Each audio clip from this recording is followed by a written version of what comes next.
Welcome to Fantasy Audiobook, Man in American Comics. Start Regenerative Healing Factor. Chapter 101. 1, 2, 3. Lu Chuang hid in the corner, silently counting the passing S.H.I.E.L.D. agents. He roughly counted. There were at least 30 S.H.I.E.L.D. agents in the factory, enough for him to complete the task. Just do it. Lu Chuang stared at one of the S.H.I.E.L.D. agents who was alone, tightly gripped the wooden stick in his hand, and quietly followed behind. As if sensing something strange behind him, just as S.H.I.E.L.D. agent was about to turn around, Lu Chuang swung a wooden stick and smashed it down. Clang! With a muffled sound, the S.H.I.E.L.D. agent fell to the ground. Unlock condition. Surprise 30 S.H.I.E.L.D. agents without being discovered, 2/30. Well, very smooth. Lu Chuang ignored the unconscious S.H.I.E.L.D. agent and continued looking for the next victim with a wooden stick. The assailant was wearing a black coat and a black mask. Once he found the whereabouts of the target, he immediately called for support. Before the support arrived, try not to have a frontal conflict with the other party. Phil Coulson arranged the tasks in an orderly manner. Phil Coulson knew that Lu Chuang's strength was definitely not simple. After all, he was someone who could defeat Black Widow, so his strength would not be much worse.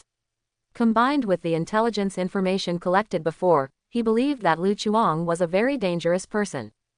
However, since Lu Chuang only stunned their S.H.I.E.L.D. agents twice, instead of killing them directly, Phil Coulson left some room for this matter and ordered the S.H.I.E.L.D. agents to reduce the possibility of conflicts.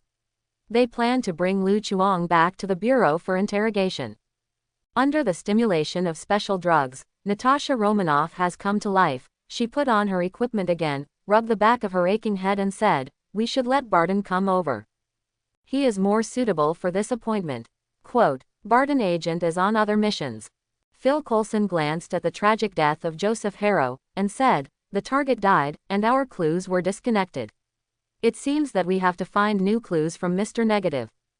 Natasha Romanoff said indifferently, "The next thing is your job. The director has already arranged a new task for me." Phil Coulson nodded, and didn't ask any more questions. He knew that each agent's task was completely confidential. At this time, a S.H.I.E.L.D. agent suddenly reported, "Sir, we found that several agents have suffered from unknown attacks." Upon hearing this, Phil Coulson and Natasha Romanoff immediately went to the crime scene to check, and then saw several attacked S.H.I.E.L.D. agents lying on the ground. After inspection, the back of the head was attacked with a blunt instrument, and he fell into a coma. At present, his life is not in danger, S.H.I.E.L.D. agent said. It was the attacker. Natasha Romanoff said at the time that she was familiar with this scene. Suddenly, all the lights in the factory were turned off, and everyone was plunged into darkness. The people present were all well-trained agents, and there was no sudden change to panic. Phil Coulson calmly ordered to the communicator, "Everyone should wear night vision goggles, and organize a team to go to the electric room to check the main switch." The others divided into groups of 3 and continued to search for the attacker's location. Upon receiving the order, the S.H.I.E.L.D. agents acted immediately. Natasha Romanoff suddenly heard a slight sound. Out of an instinctive reaction, Natasha Romanoff immediately grabbed Phil Coulson next to him and rushed towards him, but instead of hearing the expected explosion, he saw a cloud of white mist rising rapidly, covering 5 S.H.I.E.L.D. agents in no time. Smoke bomb. Even though they were wearing night vision goggles, their vision was still obstructed by the smoke. Before they could take any action, they heard a noisy fight in the smoke. Clang, clang, clang. With the dull sound, the 3 S.H.I.E.L.D. agents lost contact. The remaining 2 S.H.I.E.L.D. agents are still in contact. "Sir, someone is attacking us, and the exact location of the enemy has not been found." Clang. Another muffled sound came. He directly interrupted the words of the S.H.I.E.L.D. agent. Phil Coulson felt a little bad, and immediately said, "Get out of the smoke range." Receive. The S.H.I.E.L.D. agent decisively ran towards the periphery of the smoke. However, just as he was about to leave the smoke, a hand suddenly grabbed his collar and dragged him into the smoke again in front of Phil Coulson and Natasha Romanoff. "Sir, I saw the enemy, it's just." "No, you didn't see that." "Wow." Clang. Phil Coulson, Natasha Romanoff. Phil Coulson gestured to the other S.H.I.E.L.D. agents, and all of them walked towards the smoke area at the same time. As they approached, they soon saw 5 unconscious S.H.I.E.L.D. agents, one of whom was still bound with tape. Even his eyes and mouth were sealed. A S.H.I.E.L.D. agent examined their injuries. still injured on the back of the head, unconscious. Phil Coulson was shocked at the time. What kind of operation is this, tied up like this to hit the back of the head? Blah blah. In the smoke, 2 smoke bombs suddenly fell to their feet. As the large swath of smoke rose, the surrounding smoke became denser, and it became a vast expanse of white, as if being in a white world, and it was almost impossible to see the people around. Clang. Before they could take any action, they heard the ghostly muffled sound again. Obviously, someone was surrounded by the enemy again. Everyone became vigilant in an instant, but the voice did not stop because of this. As time passed, SHIELD agents continued to lose contact, but they never found the enemy. That guy can see where we are. Natasha Romanoff's voice came over the comm. Leave here. Hearing this, Phil Coulson immediately chose to retreat. If it continues like this, the situation will only become more and more unfavorable to them. The agents of SHIELD acted decisively and rushed out of the smoke area without hesitation. However, when they rushed a certain distance, they found a few smoke bombs rolling in front of them. A large cloud of smoke quickly rose in front of them. How many smoke bombs does this guy have? Just then, they saw a figure emerge from the smoke. The smoke and darkness seemed unable to obstruct his vision. Like a hungry tiger pouncing on its food, it precisely pounced on the nearest SHIELD agent and grabbed the opponent's leg. Feeling this power beyond ordinary people, the SHIELD agent had no time to resist, and the whole person lost his balance and lay on the ground in an instant. Young man, come and play. Accompanied by weird laughter, this SHIELD agent was directly dragged into the smoke forcibly by this figure. The 99 chapters went in, but haven't been released yet. The conscience of heaven and earth, my car didn't drive up the mountain. Wow, don't resist, I'm very light. Clang. Listening to the voice from the communicator, everyone present was stunned. The scene in front of them is completely different from what they imagined. I don't know if it's Phil Coulson's illusion. Why does Phil Coulson feel that Lu Chuang is more excited than anyone else? Now Lu Chuang didn't look like he was being captured by them, it was more like he was capturing them. However, what Phil Coulson can confirm is that Lu Chuang will not kill them, at most he just knocks them out. They also didn't want to push Lu Chuang into a hurry. If Lu Chuang is forced to start killing, I'm afraid their losses will be very heavy. Lu Chuang didn't care what Phil Coulson thought, he who was hidden in the smoke had no intention of stopping at all. Using the ability to observe the soul, he can easily identify the location of everyone, and use a wooden stick to continuously attack the SHIELD agent standing on the edge. As for those who are more difficult to sneak attack, Lu Chuang directly threw him to the ground, then grabbed his legs and dragged him to the corner, tied his whole body with tape and sealed his eyes, forced himself out of the opponent's field of vision, and finally waited for time just knock it out. Compared with the hands and ninjas that Lu Chuang met before, these SHIELD agents were still a little weaker in combat strength. In Lu Chuang's hands, they basically had no ability to resist, and they were knocked unconscious by Lu Chuang one by one. Looking at the progress bar that rose little by little, Lu Chuang enjoyed it completely, and his technique became more and more proficient. No matter who was in front of him, anyway, he just knocked whoever caught him. 867, however, for Phil Coulson and others, it is very difficult. The smoke almost blocked all their sights, and they couldn't even see the people around them clearly, let alone organize effective countermeasures.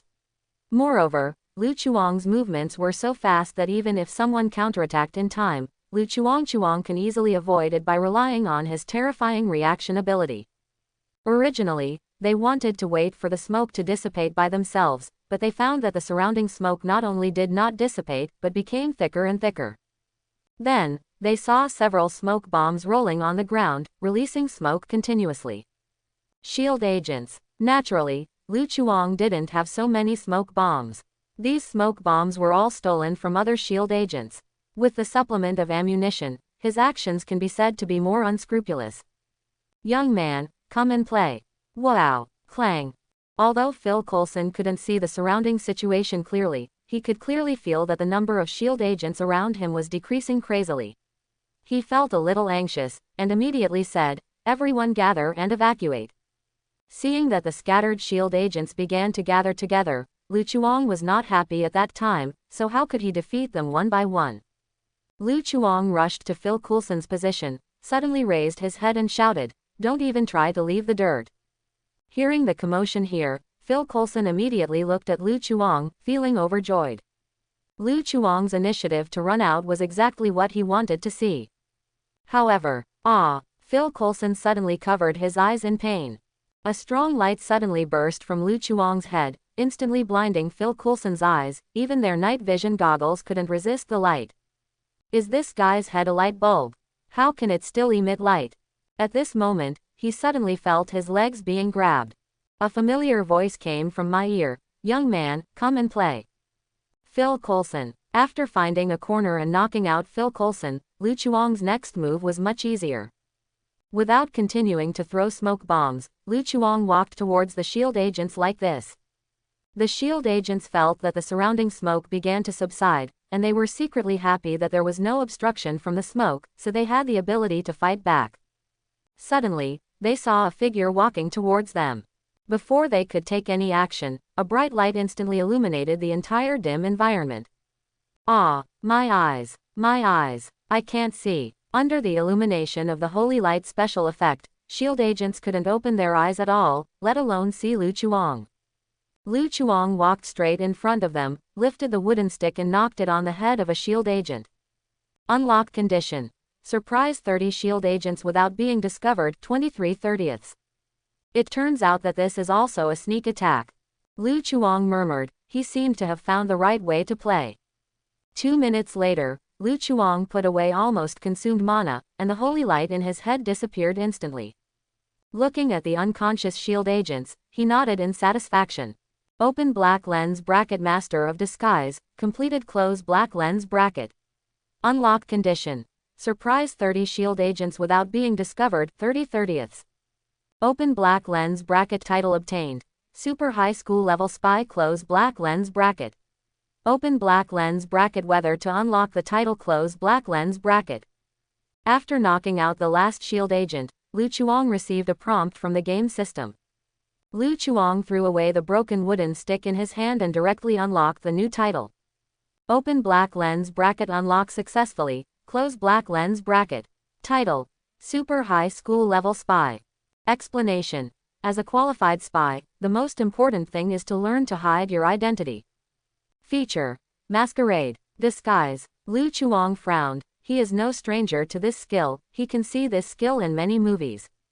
However, instead of testing on the spot, Lu Chuang turned around and left the spot. After Lu Chuang left, a figure suddenly came out from behind the shelf, and followed Lu Chuang soundlessly. However, when she turned the corner with Lu Chuang, she found that Lu Chuang in front of her had disappeared. At the same time, a voice came from behind her. Is it your turn to get lost now? Natasha Romanoff's pupils shrank suddenly, and she suddenly turned to look behind, only to see Lu Chuang standing behind her at some point. When Natasha Romanoff was shocked. You must know her current judgment on Lu Chuang. Except for firearms training, the other party should have no other professional skills training. She never thought that the other party has such an anti-reconnaissance ability.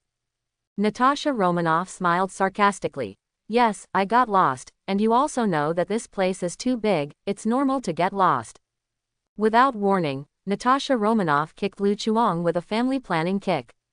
Lu Chuang seemed to have anticipated her attack a long time ago, and quickly retreated to avoid her attack. He grabbed Natasha Romanoff's long leg and pulled it back. Natasha Romanoff directly split Lu Chuang on the spot. However, Natasha Romanoff's flexibility was strong enough. She put her hands on the ground, reclosed her legs and got up quickly, then bent over and threw herself at Lu Chuang's arms. She knows that Lu Chuang's physique is stronger than ordinary people, so she must subdue Lu Chuang as soon as possible. The moment she was about to touch Lu Chuang raised his leg suddenly, and kicked Natasha Romanoff's waist with a standard side kick. Seeing this, Natasha Romanoff could only retract his arms to block. Boom! Her calf slammed into Natasha Romanoff's arms hard, and she let out a muffled grunt, only to feel her arms start to go numb. However, Lu Chuang's offensive did not end there. The moment he retracted his legs, his waist suddenly twisted and exerted force, and he slammed into Natasha Romanoff's face in a Russian-style big search posture. Hearing the whistling sound in his ears, Natasha Romanoff didn't dare to take it hard at all, and barely avoided Lu Chuang's attack by turning sideways. Soon. At this moment, Natasha Romanoff suddenly felt a huge amount of pressure rushing towards her face, and was shocked at the same time. Before that, Lu Chuang's melee fighting skills were terrible. However, now Lu Chuang's melee fighting skills are simply obvious proficiency. Natasha Romanoff couldn't understand the reason at all, why someone could change so much in a short period of time, and a student who was partial to majors turned into an all-round student. What Natasha Romanoff doesn't know is that Lu Chuang, who now has a super high school level spy, not only has anti-reconnaissance ability, but also he can use basic melee fighting skills, and he is no longer the melee novice who didn't know any fighting skills at all. With the same bullet time as opening and closing, at the moment Lu Chuang's melee ability definitely surpasses Natasha Romanoff. It was almost a subconscious reaction. Before Lu Chuang realized what to do, his body followed his instinct, his arm muscles tensed, and he punched Natasha Romanoff with his right fist. Just as Natasha Romanoff raised his arm to block it, Lu Chuang's vacant right fist suddenly released, and his left arm suddenly exerted force, punching Natasha Romanoff's abdomen. Well, there was a muffled sound, and Natasha Romanoff immediately let out a suppressed cry of pain. Even Natasha Romanoff, who had received beating training, could hardly resist this force beyond ordinary people. Natasha Romanoff, aware of her current dangerous situation, ignored the pain in her abdomen and raised her high-tech bracelet to shoot at Lu Chuang. After half a second, nothing happened. Looking at the high-tech bracelet spinning on Lu Chuang's finger, Natasha Romanoff fell silent.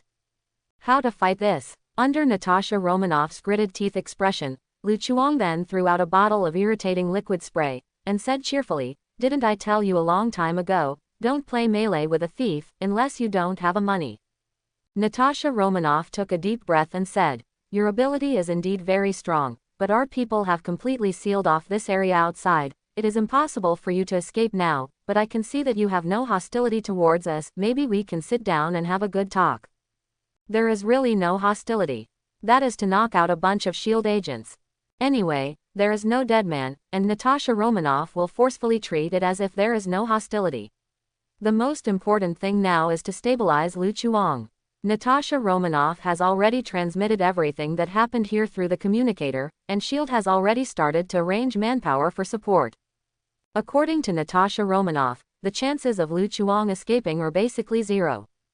Well, I agree with you. Lu Chuang nodded. You mean, you agree to sit down and have a good talk? Natasha Romanoff secretly delighted. If Lu Chuang is willing to give up resistance, definitely is the best. No, I mean I agree with what you said, my ability is very strong. While Lu Chuang was speaking, he suddenly punched Natasha Romanoff on the head with a heavy punch, causing her to faint instantly. Immediately afterwards, Lu Chuang picked up the communicator in Natasha Romanoff's ear. "Romanov agent, everyone is in place and ready to act at any time. Can you report your current status?" "Definitely can." A slightly hoarse sexy female voice suddenly came out of Lu Chuang's mouth, which was completely similar to Natasha Romanoff's voice. He glanced at the unconscious Natasha Romanoff, and said to the communicator, "The attacker has lost his combat ability." The voice on the communicator was a bit puzzled. "Agent Romanov, didn't you say that you told us in code that we couldn't solve the attackers and needed us to arrange support? There is such a thing." Lu Chuang reacted quickly, and Zonko came. "The situation has changed. After my desperate struggle, I have succeeded in sneak attacking that handsome-looking attacker. Now the other party is in a coma, send someone in quickly." The other party did not doubt Lu Chuang's identity, and immediately said after hearing Lu Chuang's words, "Okay, I understand, we will arrange it immediately." 10 minutes later, Yinpi SHIELD agent arrived at the scene. They spotted Natasha Romanoff wandering the factory in leather and a high-tech wristband. At the moment she was looking left and right, as if she was looking for something. Thinking that the other party had discovered something important, the man leading the team immediately ran over and asked, "Agent Romanov, did you find anything?" "Have." Natasha Romanoff nodded, and said with a serious face, "I found a very important thing." "Why?" The man looked solemn. "Please tell me, I will arrange it immediately." Natasha Romanoff patted the SHIELD agent, and said with great relief, "Then I'm not welcome. It's like this factory is too big, I may be lost, find a personally take me out." A. Can you still get lost as an agent? The man hesitated. But, you haven't led us to find the attacker. 11. Natasha Romanoff pointed in a direction. The handsome attacker is inside. You go in and find it. I have other venues to catch up. I don't have time to waste here. For some reason, men always find this Natasha Romanoff weird. But the official rank can beat Deadman, let alone Natasha Romanoff, the famous Black Widow. The man didn't question Natasha Romanoff's words, and said to a S.H.I.E.L.D. agent, "Take Romanoff agent out of here." The S.H.I.E.L.D. agent nodded and took Natasha Romanoff to the outside of Tohiro. Led by S.H.I.E.L.D. agent, Natasha Romanoff walked out of the factory. At the moment S.H.I.E.L.D. has sealed off the entire factory, a group of S.H.I.E.L.D. agents are guarding outside, and 2 helicopters with the S.H.I.E.L.D. logo are hovering above the sky, and the searchlights are shining on the exit of the factory. When Natasha Romanoff came out of the factory, many people squinted at Natasha Romanoff. After all, she is the Black Widow of S.H.I.E.L.D., and her charm is definitely beyond words. "Agent Romanov, do you need me to arrange a vehicle for you?" The S.H.I.E.L.D. agent who led the way said enthusiastically. "Is there such a good thing?" Natasha Romanoff frowned. "All right then, you arrange a military car for me." "Okay, please wait a moment." The S.H.I.E.L.D. agent nodded, and immediately ran away. Not long after, Natasha Romanoff saw the other party driving a black pickup truck, and it parked in front of her very intimately, then got out of the car and greeted her with a smile. "Agent Romanoff, this car drives more steadily, you drive this car." Natasha Romanoff patted the S.H.I.E.L.D. agent on the shoulder, showing a bright smile. "It's really troublesome for you. It is a great honor for S.H.I.E.L.D. to have a good employee like you. If there is a chance, I will replace you in front of the director. Say something nice." Feeling the huge force coming from his shoulders, the S.H.I.E.L.D. agent's body couldn't help but shake a few times, almost unable to stand still. The S.H.I.E.L.D. agent grinned in pain, secretly thinking that the hand strength of the Romanov agent is really strong, stronger than the average adult man. It is worthy of being the top agent of S.H.I.E.L.D. "This is what I should do," the S.H.I.E.L.D. agent said with a forced smile. Under his gaze, Natasha Romanoff sat in the driver's seat of the pickup truck, and soon started the car and drove away. There was no obstacle in the process. After the pickup truck passed through the S.H.I.E.L.D.'s blockade area, Natasha Romanoff suddenly stepped on the accelerator, and the pickup truck accelerated and disappeared from everyone's sight. Seeing the shadow of the black pickup truck disappear, the S.H.I.E.L.D. agent turned around and walked towards Factory 13.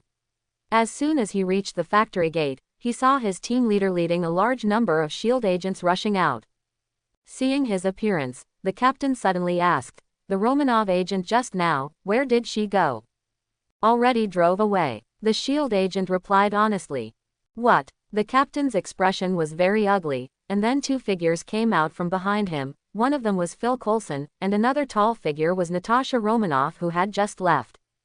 Ignoring the hellish expression on this S.H.I.E.L.D. agent, Natasha Romanoff said to Phil Coulson with a solemn face, "That guy has already left the blockade area, and it may be too late to hunt him down now, and he has a disguise ability that we don't know about at all." Just now, the captain found them in the corner, and after waking up on the spot, they learned that Natasha Romanoff, who was behaving strangely, had walked out of the factory. Natasha Romanoff immediately identified herself with a special code. Now everyone understands that the Natasha Romanoff who left just now is a fake at all. Phil Coulson rubbed the back of his aching head, a few strands of hair fell on his hands, and he said sadly, "It seems that we will have to re-evaluate him after we go back. His problems can no longer be continued according to normal events, dealt with." On the other side, a black pickup parked in the suburbs. I saw Natasha Romanoff getting out of the car, and the whole person suddenly became blurred, as if the electronic product was badly connected, and the screen was flickering. Natasha Romanoff's face gradually dissipated, and then a young face appeared, which turned out to be Lu Chuang, who should have appeared in the factory.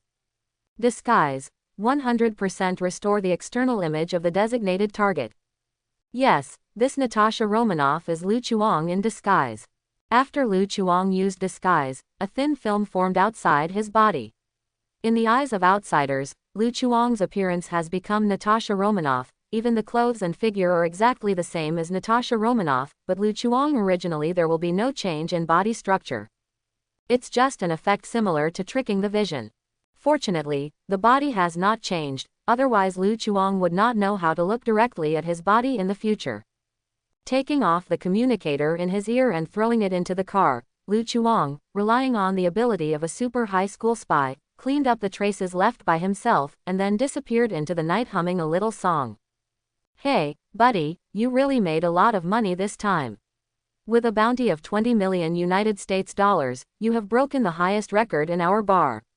I treat you to drink this drink, it's free. A few days later, on the second floor of Sister Margaret's bar, Weasel looked at Lu Chuang with excitement. Instead of handing in the task downstairs as usual, they came to the second set of the bar that Lu Chuang had never been to. After all, the amount of reward offered this time was a bit high, and the mixed environment downstairs was not very convenient, so the Weasel simply brought Lu Chuang to his rest area, where he could collect Lu Chuang's reward. Lu Chuang glanced at the Coke on the table, and said with disdain, "You are ashamed to take out Coke as a treat." As a broker, Weasel must have earned a lot of agency fees, otherwise Weasel would not be so excited. That can't be said, you know, I also have to maintain the daily expenses of the bar, which is not a small amount, so I originally didn't have much money. The Weasel cried poorly every day, and then suddenly changed his voice. By the way, your employer is very satisfied with your completion of the bounty and said that he wants to invite you to meet, and the place is in Chinatown. Do you want to go and have a look? Don't see. Lu Chuang resolutely refused, and the money has already been taken, so what's so interesting about it?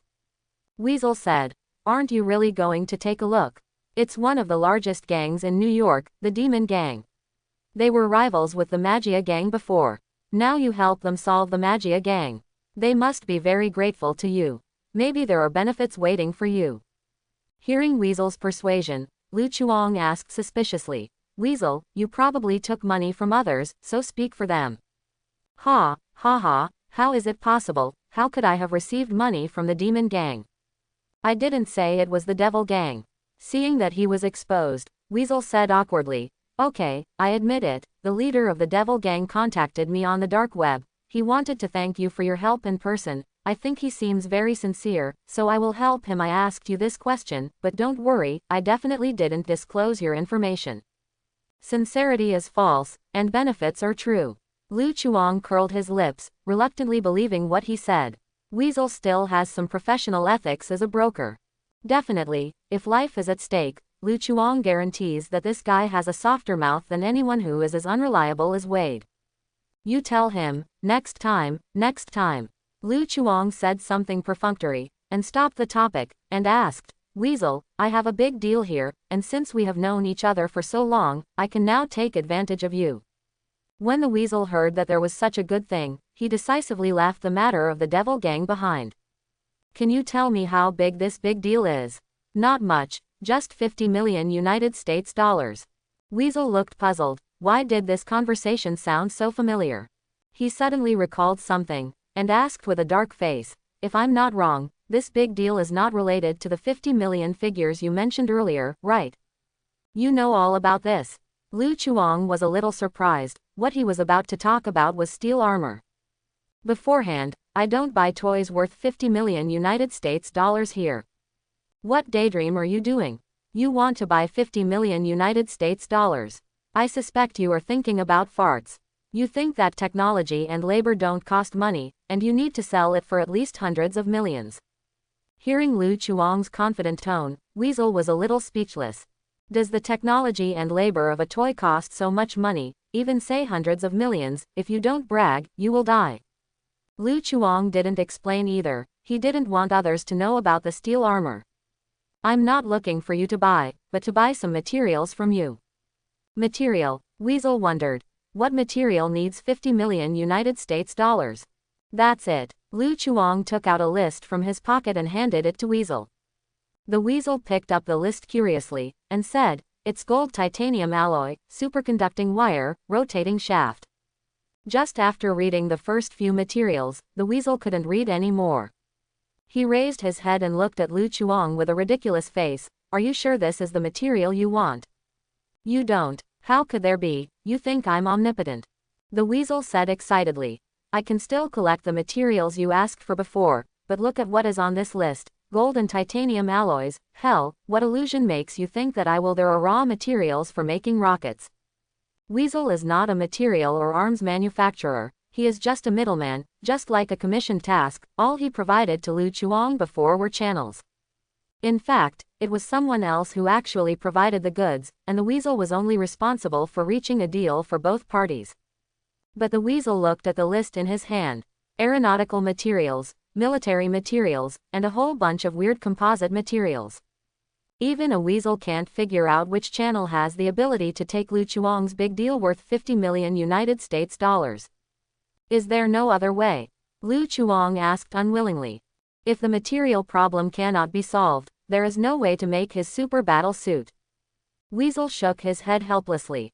I have no choice, but if you want to collect these materials, you can choose to contact those big companies for cooperation, such as Stark Industrial Group. With their ability, they will definitely be able to provide these materials. Lu Chuang had to admit that this is indeed a way. But the problem is that he wants these materials, just to make a super battle suit, and then defeat Tony Stark's steel armor. This is equivalent to making blueprints for steel armor stolen from Tony Stark, using materials purchased by Tony Stark's company to make a super battle suit, and finally wearing this super battle suit to fight Tony Stark himself. Well, it sounds tempting. However, Lu Chuang gave up after thinking about it. He didn't need to think about it. He knew that he, an ordinary person, suddenly found cooperation with a big company like Stark Industrial Group, which would inevitably arouse Stark Industrial Group's high suspicion. Putting this aside, with the size of Stark Industrial Group, Lu Chuang feels that Stark Industrial Group may not be interested in his transaction amount of only 50 million United States dollars. After all, any few luxury cars in their boss's house have already exceeded this amount as up. Thinking of this, Lu Chuang couldn't help but sighed. The Weasel asked suspiciously, why, can this method not work? Lu Chuang shook his head and sighed, now I realize that money can't be spent. Going there is worse than having no money. Forget it, you don't understand. Weasel, this guy is showing off, this must be showing off, right? Since the Stark Industrial Group has no choice, let's find the Osborne Industrial Group. Although their group focuses on biotechnology, their overall strength is not weaker than Stark's. Industry Group, if it doesn't work, you can also consider Hank Mo Advanced Industries. Weasel said so, but he didn't think that Lu Chuang could cooperate with these groups. Sometimes the status gap is there, and it can't be solved by money alone. Snapped. Lu Chuang patted the table suddenly and stood up. This idea is good, I can go to Hank Mo Advanced Industry. Are you sure? As far as I know, after Tony Stark announced the closure of the weapons department, Hank Mo Advanced Industries has replaced Stark Industries Group as the head of the American military.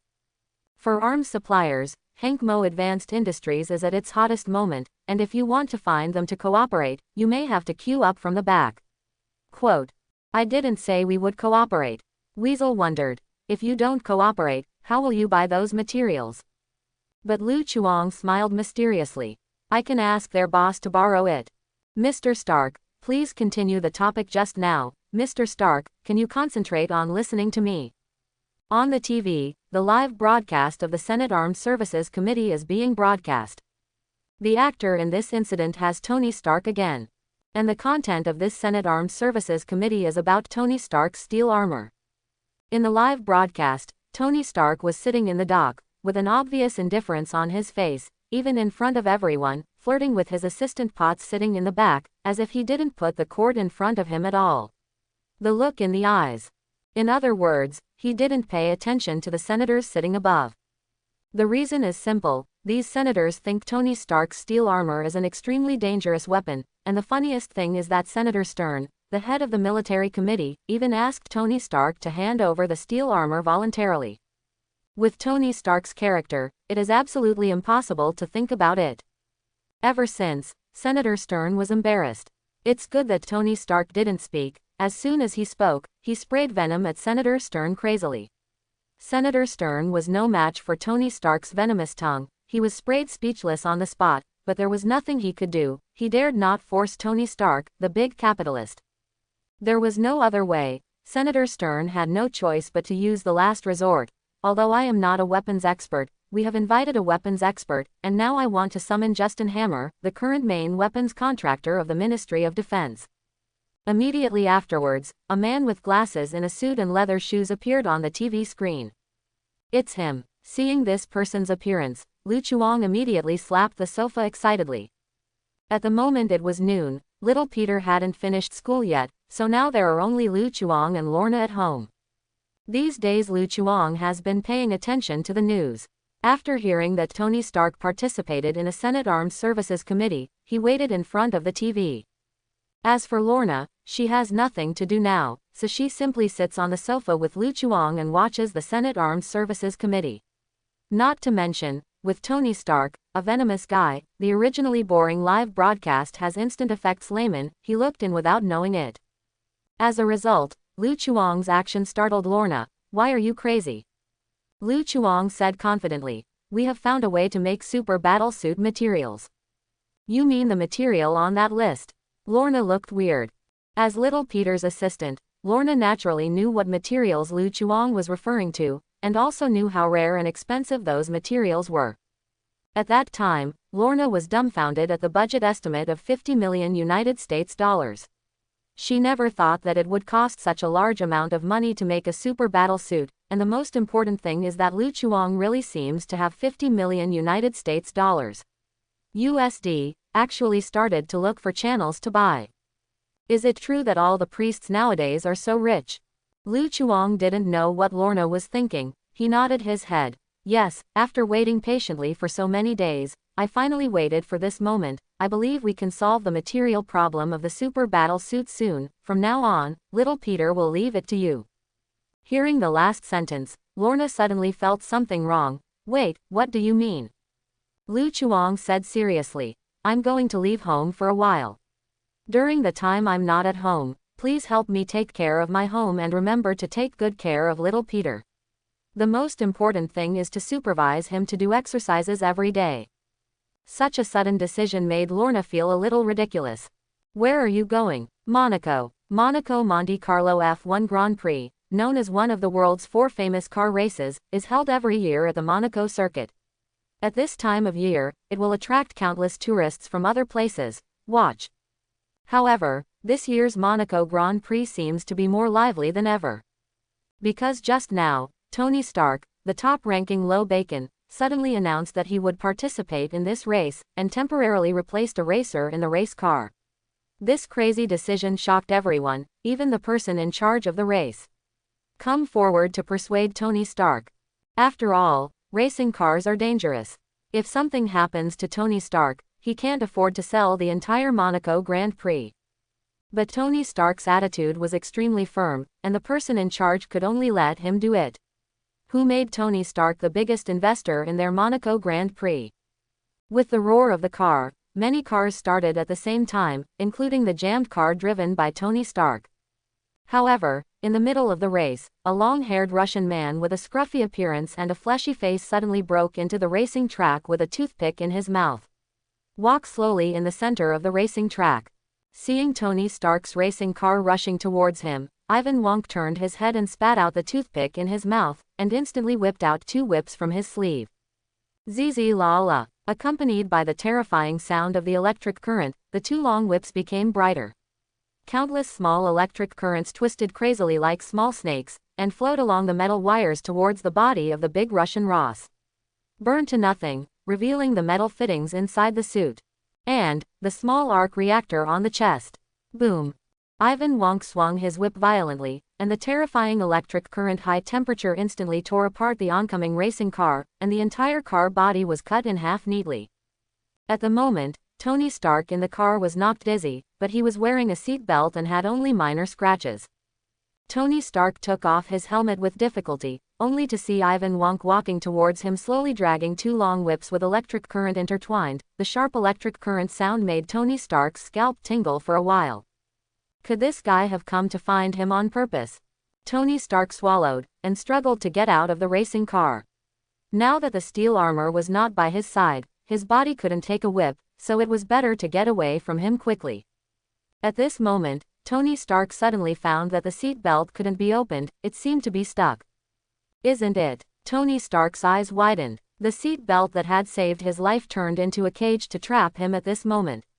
Seeing that the Russian Ross was getting closer and closer to him, Tony Stark was almost desperate. Snapped. A big hand suddenly reached into the car and ripped Tony Stark's seat belt. Before Tony Stark could react, the hand grabbed his collar and pulled him out of the racing car, then threw him to the ground.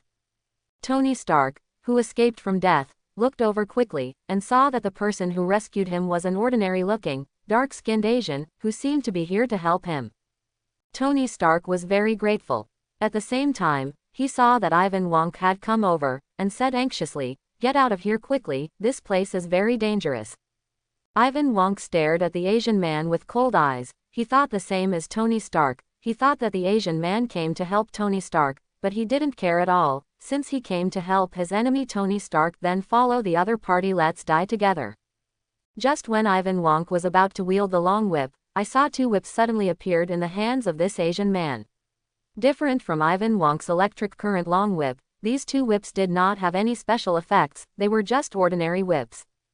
He looked at the sluggish Tony Stark, and said with a grin, "You're right, it's really dangerous here, damn Tony Stark, you tricked me into waiting on the rooftop all night. Today I am here for revenge.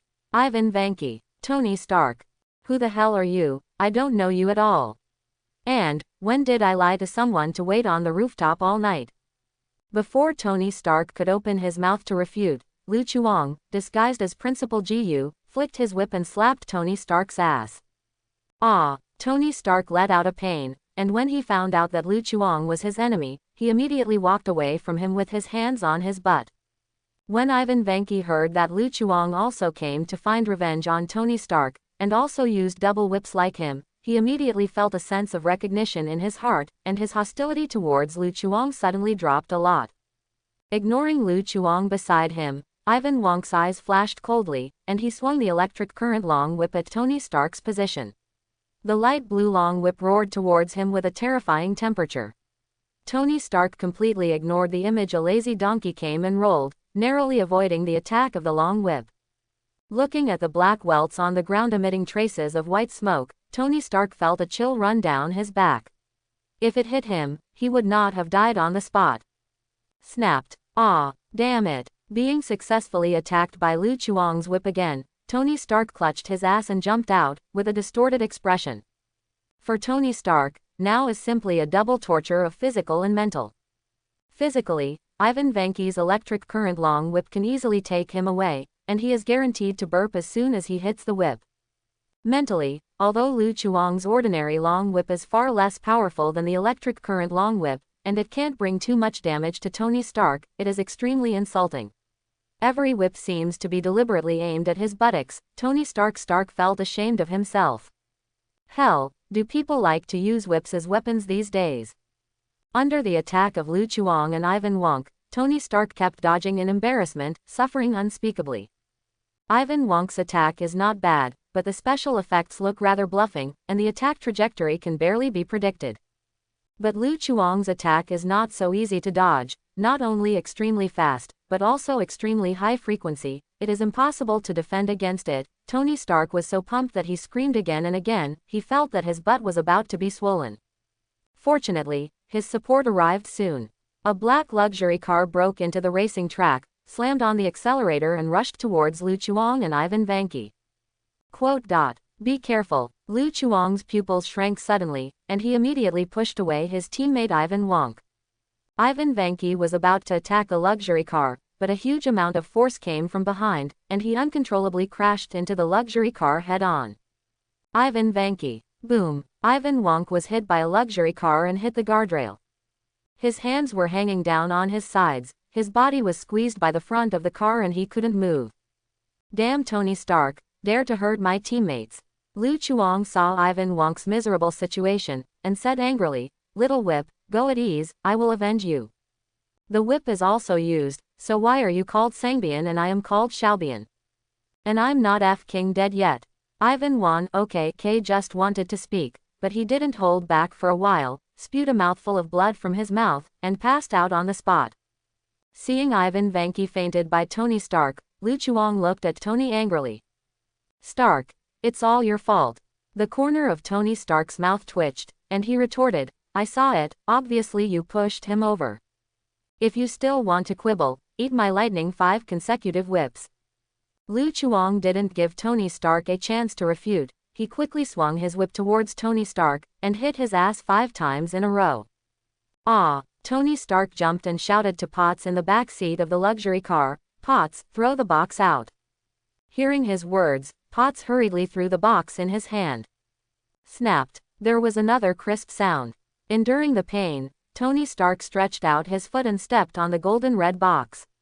With the sound of machinery, the golden red box immediately turned into a simple pair of steel armor.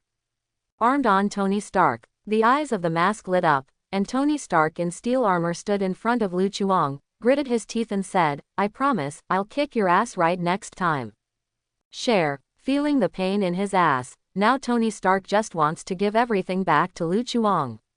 Let the goddamn guy get his ass spanked too. Tony Stark took a fierce step forward, about to strike at Lu Chuang.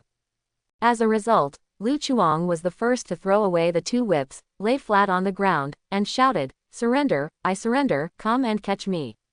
Tony Stark, Monaco prison, in the dark room. Tony Stark walked into the room, and saw a burly figure full of tattoos sitting on a bench, and a figure sitting beside him put his arms around his shoulders and said, Little whip, after we go out, why don't you come and work for me? How about joining my King Tony Stark squad? Tony Stark's face turned black. What the hell kind of name is that? Ivan Vanki did not respond with a cold face. To be honest, if his hands were not handcuffed now, he would really want to punch this annoying guy. What's going on? Who uncuffed him? Seeing Lu Chuang's loose hands, the prison guards who followed Tony Stark were startled, and hurried over to pin Lu Chuang down, and then re-handcuffed him. Tony Stark glanced at Lu Chuang and Ivan Wonk, and then said to the prison guard in proficient French, Give me 5 minutes. As soon as possible, please. The prison guard nodded, turned and left the small black room. Tony Stark closed the door of the small dark room, and he didn't want too many people to know the following conversation. Pretty advanced technology, but the speed is a bit low, but overall it's a pretty good imitation. Tony Stark said sarcastically. Definitely, what he said was aimed at Ivan Wonk and had nothing to do with Lu Chuang. Tony Stark stared at Ivan Wonk. I'm curious, where did you steal my blueprint? After the 2 were arrested by the Monaco government, Tony Stark studied Ivan Vanki's device, but he was horrified to find that the energy supply device on Ivan Vanki's chest was very similar to his small arc reactor, which was not a random imitation can be made. Unless, the other party has the blueprint of the small arc reactor.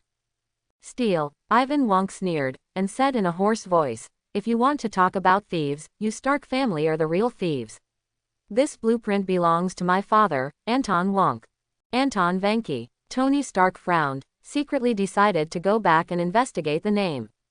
Tony Stark, I offer you a word, the death method of palladium poisoning is very painful. Ivan Wonk stared at Tony Stark, his words were full of ridicule. As a top physicist, Ivan Wonk couldn't see the predicament Tony Stark was facing now. Because Tony Stark was attacked by terrorists in Afghanistan, although Tony Stark barely recovered his life, there were still fragments of the bomb in his body around his heart. Once these fragments entered his heart, he would definitely die.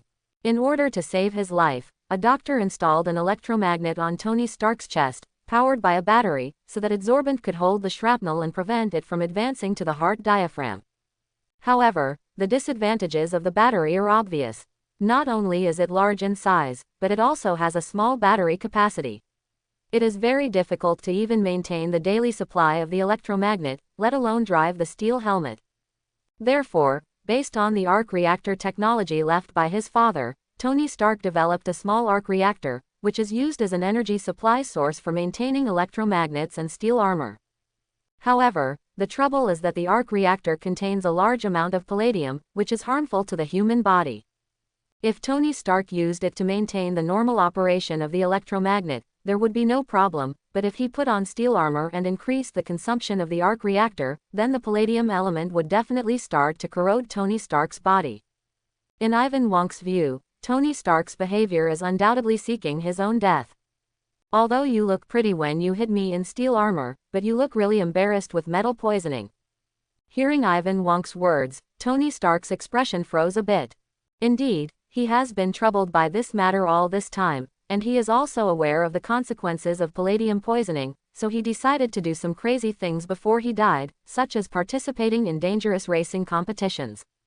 But Tony Stark still did not show any weakness. Compared to caring about me, you should care about yourself.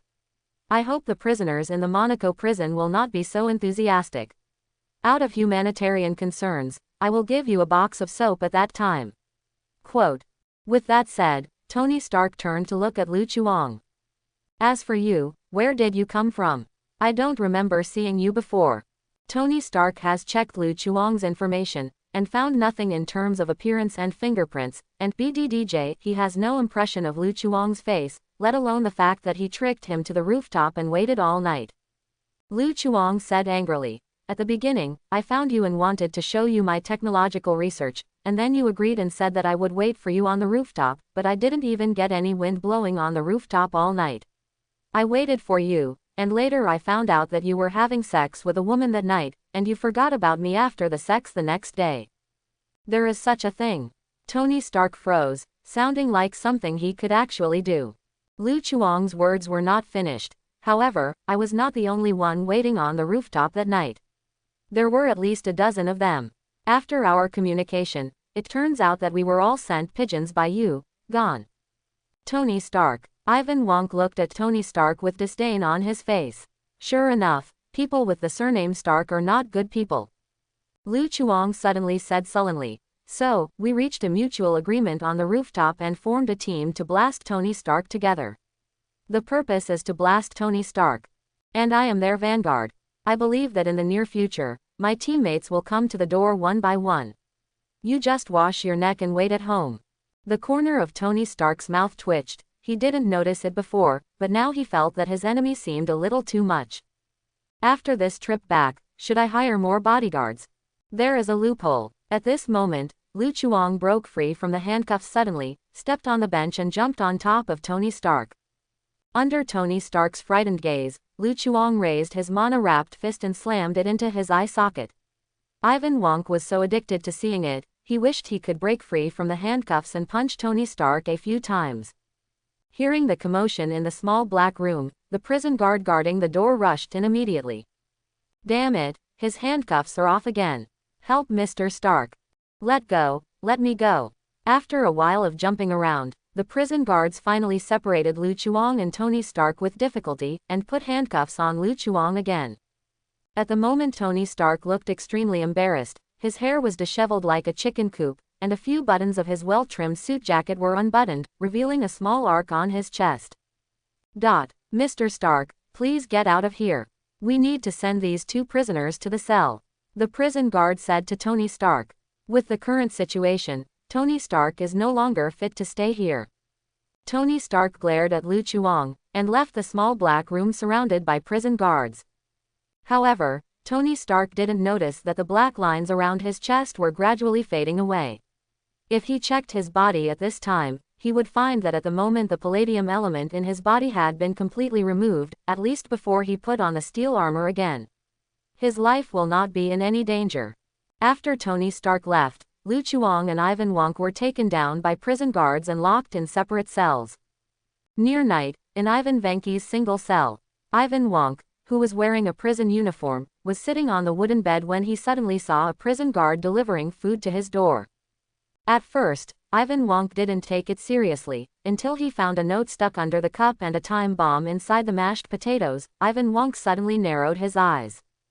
Immediately afterwards, the prison guard brought in another prisoner with the same number as him, and gave him the key by the way.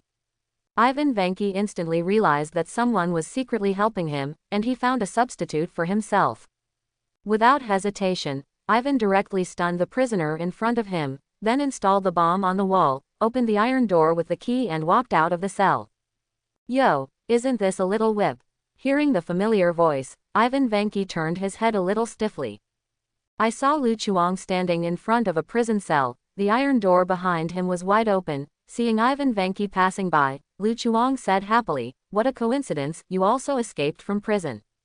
Ivan Wonk. If it wasn't for the bad surroundings, Ivan Wonk would have thought that this guy had just left the house and saw his neighbors saying hello. Seeing Lu Chuang's appearance, Ivan Wonk did not choose to act. Based on the picture he saw just now, he definitely believed that Lu Chuang, like himself, was rescued by the dark people. Boom! Ivan Wonk's cell suddenly exploded, and the huge amounts of explosion resounded throughout the prison. With the wailing of the siren, the prison instantly became extremely chaotic, and the sound of chaotic footsteps came from not far away.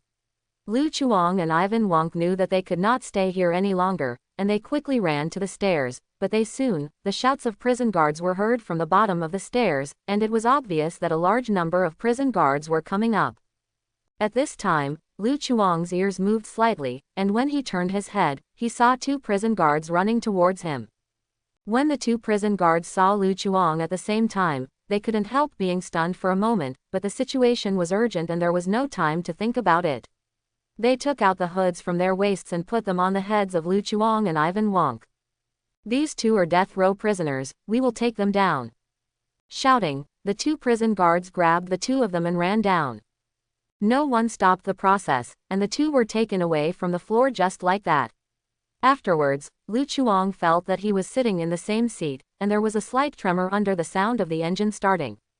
Lu Chuang knew that he was being sent into the car, so he didn't resist, humming a little song and waiting patiently.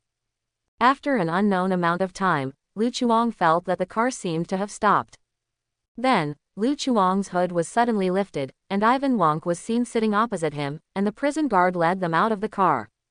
Boomian is an extremely spacious factory building, and the most eye-catching thing is the private jet.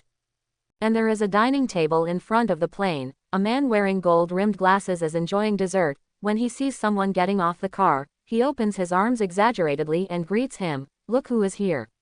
Wait a minute, who is this guy? Lu Chuang had seen this eye-eyed man on TV before. It was Justin Hammer who appeared in the Senate Armed Services Committee. Obviously, he was the black hand behind the prison robbery. At the moment Hammer pointed at Lu Chuang, and looked at the prison guard in astonishment. He didn't remember that there was an Asian on his invitation list. The prison guard's face was very ugly. There was a little accident, we don't know when this prisoner escaped from the cell, and he walked with Ivan Vanki. The situation was more urgent. In order not to expose our actions, we had to put him bring together. Coming. Quote. Hammer couldn't understand French, but someone who seemed to be the butler behind him translated for him. After listening to the butler's translation, Hammer's expression changed drastically, and he cursed angrily, "Are you kidding? You think this is a taxi, and you can just take one more person away?" Ivan Vanki was a little stunned. Lu Chuang's jailbreak was not arranged by the other party. Perhaps out of anger, Hammer poked the prison guard's chest fiercely with his fingers. All I want is this Russian Ross, not a useless Asian. What do I want him to do? Could he also make steel armor? It's steel armor, what's the big deal? Lu Chuang interrupted Hammer suddenly. Hearing this, Hammer turned his head to look at Lu Chuang, and scolded domineeringly. Steel armor is no big deal, who do you think you are? What right do you have to say such things? At this moment, Hammer felt that the other party looked familiar, and asked uncertainly, are you the Asian who attacked Tony Stark on the track?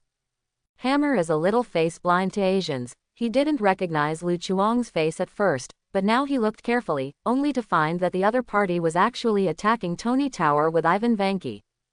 Grams of Asians, Lu Chuang said proudly.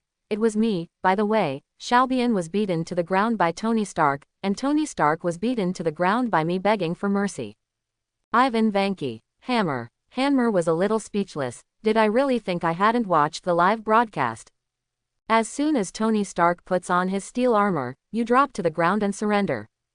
Who are you showing this proud look of yours to? After knowing Lu Chuang's identity, Hammer's face still didn't improve. Listen, I'm really happy that you taught that bastard Tony Stark a lesson, but it doesn't mean that I'm interested in you. Hammer said impatiently. I'm not a homeless shelter. I'm not someone everyone is eligible to stay here. Lu Chuang smiled slightly, and took out a mineral water bottle from his arms that he had brought with him when he escaped from prison, and said mysteriously, do you know what this is? Looking at the half of the water in the bottle that seemed to be drunk by someone, Hammer sneered sarcastically. isn't it just a bottle of ordinary mineral water? Don't you think I haven't even seen mineral water? Lu Chuang shook his head and explained, this is not ordinary water. This is a panacea developed by me alone. Just drink it to remove all harmful toxins in the body, and it also has the effect of curing diseases. Universal potion. Hanmer looked at the bottle in Lu Chuang's hand with his cheeks twitching slightly.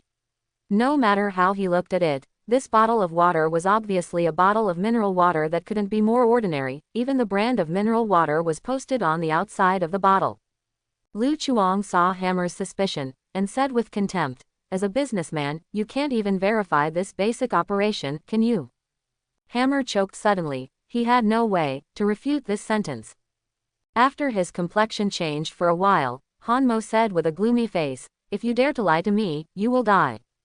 After finishing speaking, Hanmer winked at the housekeeper and told him to leave with the bottle of mineral water. After a long time, the butler came back and whispered something in Hammer's ear. Hammer's eyes suddenly widened, and he asked in disbelief, does it really work? After being confirmed by the housekeeper, Hammer turned his head to look at Lu Chuang. His eyes suddenly became hot, and his tone couldn't restrain his excitement. Unbelievable. That bottle of mineral water, oh no, the elixir is really effective. You can't believe it. Just now, that bottle of panacea stabilized the condition of a critically ill patient, and his health began to improve. Hearing these words, Ivan Wonk, who rarely spoke, raised his eyes slightly, and looked at Lu Chuang with a little surprise. This guy actually has such abilities. Lu Chuang was very calm. I've said it all, this is a panacea developed by me alone, it can cure all diseases. In fact, Lu Chuang secretly added a little mana to the water, which is the same as the holy water that the vampire drank back then, but the effect will be slightly weakened, not as significant as Lu Chuang's direct infusion of mana into the soul. But even so, it is enough to fool Hammer. Sure enough, Hammer seemed to change his face. The impatience on his face was swept away, replaced by a warm smile, and he made a gentleman's apology etiquette to Lu Chuang. Oh, my dear friend, please forgive my rudeness and attitude just now. If you have any dissatisfaction, I am very sorry about it. Hammer is a typical businessman. All he cares about is profit. As long as it can bring him enough profit, he can do anything, such as spending money to buy the prison guards of the Monaco prison, and sending Ivan Vanki directly from he was taken out of the prison precisely because he took a fancy to Ivan Vanki's ability. And now Lu Chuang is doing the same. The astonishing effect displayed by the universal potion made Hanmer see its huge potential value at once. You know, the most profitable industry in the world is medical treatment, and those seriously ill patients will definitely buy it at any cost for their own lives. Hanmer can fully imagine how crazy it will be when the panacea is launched on the market. Upsurge. Although Hammer's group is not deeply involved in the medical industry, this does not prevent Hammer from spying on the panacea. Such a good thing with huge benefits must be in his hands as soon as possible. It's okay, I forgive you, it's not your fault for lack of knowledge. Lu Chuang waved his hand generously, but Hammer's expression was a little stiff when he heard his words. But in the face of huge amounts of interests, this matter seems insignificant. Since this is the case, let's forget about the unpleasant thing just now and pretend it didn't happen. Hammer tidied up his slightly messy collar, restored his polite appearance at the beginning, and brought the two of them to the dining table. The 2 chairs in, plus a seat belonging to Lu Chuang. After the 3 of them were seated, Hammer took the lead and said, I forgot to introduce myself. I am Justin Hammer, the chairman of Hammer Advanced Industries. I invite you here this time to reach some cooperation with the 2 of you. So businessmen have thick skins, and they were dissatisfied with the prison guards for bringing Lu Chuang here just now, but now they change their words and say that it was their initial decision to bring the 2 together. Ivan Wonk didn't respond, but Lu Chuang looked familiar, eating the dishes brought by the butler, and asked vaguely, okay, how do you want to cooperate with us? Seeing Lu Chuang's reaction, Hammer suddenly felt that there was a joke, and immediately said, I know you guys really want to kill Tony Stark. I also saw your performance on the track. I have to say, you really did a great job. Lu Chuang didn't speak, because he knew that there would be an essential, but, next. Sure enough, Hammer paused for 2 seconds, and continued, however, I found that you are not as good as Tony Stark, and that is the problem of resources. I think you need a reliable sponsor, such as me. Lu Chuang's eyes lit up. Do you have more resources than Tony Stark? Hammer was silent. His Hammer Advanced Industry is huge, but compared with Stark Industry, the resources of Hammer Advanced Industry are obviously much worse. How could his resources be comparable to Tony Stark? Hammer eased his emotions, smiled and said, there is a little gap between me and Tony Stark, but I can still provide you with enough resources, and I think you also need my resources. This is a win-win situation. Cooperate. Lu Chuang thought for a moment, and finally nodded. Sounds good, we agree. Us. Ivan Wonk's cheeks twitched fiercely. When did he say he agreed? Seeing that Ivan Wonk was still silent and pretending to be an expert, before Hammer could speak, Lu Chuang approached Ivan Wonk and whispered in his ear, hurry up and agree, this is a good thing, this little four-eyed guy is not short of money. Two idiots, let's find a chance to steal his money together. 0. Hammer. Everyone is sitting at the same dining table. Who are you defending by talking like that? If King heard it all. Ivan Vanki obviously has his own arrogance, he said in rough English with a Russian Ross accent, it's useless for me to ask for money. Are you stupid? Lu Chuang said angrily. How do you think you were defeated by Tony Stark? Look at Tony Stark's steel armor, which not only covers the whole body, but is also made of the highest quality materials. Look at you, the material not to mention ordinary, you don't even have the money to make iron pants. What do you think is the reason? Lu Chuang's words caused Ivan Wonk to think deeply for a while. So much so that he forgot. In fact, he was not defeated by Tony Stark at all, he was cheated by the pig teammate Lu Chuang. After being silent for half a minute, Ivan Vanki said honestly, it's because I don't have any money. Lu Chuang said, that's right. Think about it, you have worked so hard to scrape together a simple set of equipment, and Tony Stark has already worn several sets of equipment in rotation. Might be able to beat a heavy recurring player. Ivan Wonk couldn't understand these words, but it didn't prevent him from understanding. You're right, Ivan Wonk nodded. In this case, I agree. Seeing this, Hammer laughed and raised the wine glass in his hand. Great, we have a happy cooperation. Chuyuyu, happy cooperation. Lu Chuang raised his wine glass, and in order to match the current atmosphere, he let out a villain's signature laugh. And Ivan Vanki, who is from Russia, grabbed the bottle next to him and blew it directly. Hammer drank the red wine excitedly. After this meal, you will follow me on a private plane back to America, and I will show you my munitions factory pill. The next day, Queens, the arms factory of Hammer Advanced Industries. This is my munitions factory, my happy hut. Hammer took Lu Chuang and Ivan Vanki into the munitions factory, which was much larger than the gang factories Lu Chuang had seen before. Soon, they came to the depths of the munitions factory. It's here, take a look at them, it's great, right? Hammer pointed forward, and Lu Chuang saw 2 rows of steel armor neatly arranged. However, Lu Chuang can tell that the quality of these steel armors is not very good, even the shape reveals a strong sense of imitation, and dozens of pairs of steel armors are placed together, as if from the same counterfeit and shoddy products mass-produced by imitation factories are really a bit of a stretch. Not to mention Tony Stark's Mark Series steel armor, even imitations like the Iron Overlord armor completely crush these steel armors in all aspects, and the technological, 690, level of the two is obviously not at the same level. Ivan Wonk was holding a toothpick in his mouth, with a disdainful expression on his face. Obviously he didn't like this bunch of fake and inferior products either. Looking at these low-end steel armors, Lu Chuang couldn't help asking curiously, how much did you spend on these things? On average, each set of steel armor is worth at least 120 million United States dollars. What, 120 million United States dollars? Lu Chuang looked at Hammer with strange eyes. Originally, these craps of his were not worth much, but the result was completely beyond his expectation. The value was twice as high as the cost of his super battle suit, and the money was enough for him to build double the number of super battle suits. As expected of Hammer Industries, which created the ex-wife, it is surprisingly reliable in terms of unreliability. At this time, Ivan Wonk walked to the steel armor console, tapped the keyboard quickly, and cracked the firewall of Hammer Industry in a few strokes. Lu Chuang saw that Hammer's face turned blue. Ivan Wonk ignored Hammer and looked down at the data of the steel armor. Very well, it seems that he has begun to familiarize himself with his job position. Hammer joked and eased the awkward atmosphere, then turned around and said to Lu Chuang, "The next thing is your job arrangement. I also found a good place for you. Hammer Medical Technology Company, you are the person in charge of the new project, and the content of the project is a panacea." "I refuse, I want to stay here." Lu Chuang interrupted Hammer directly. "Water." Hammer's expression froze instantly. He never expected that Lu Chuang would refuse, and said absurdly, "Did you make a mistake? This is an arms factory, not a medical research institute. What are you doing here?" In Hammer's view, Lu Chuang should be a genius who is proficient in pharmacy, otherwise Lu Chuang would not have produced such a magical panacea, and it is troublesome for such a genius in pharmacy not to stay in the medical research institute but in the arms factory. Which kind?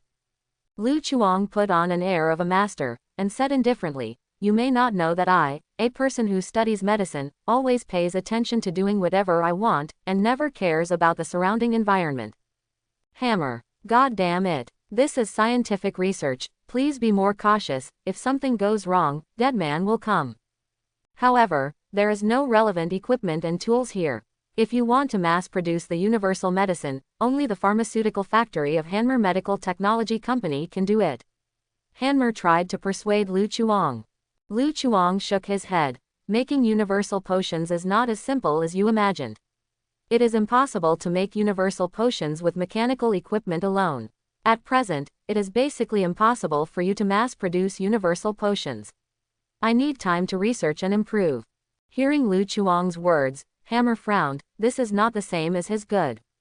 The inability to mass produce the universal medicine means that there is no way to put it on the market directly, and he cannot make money on a large scale.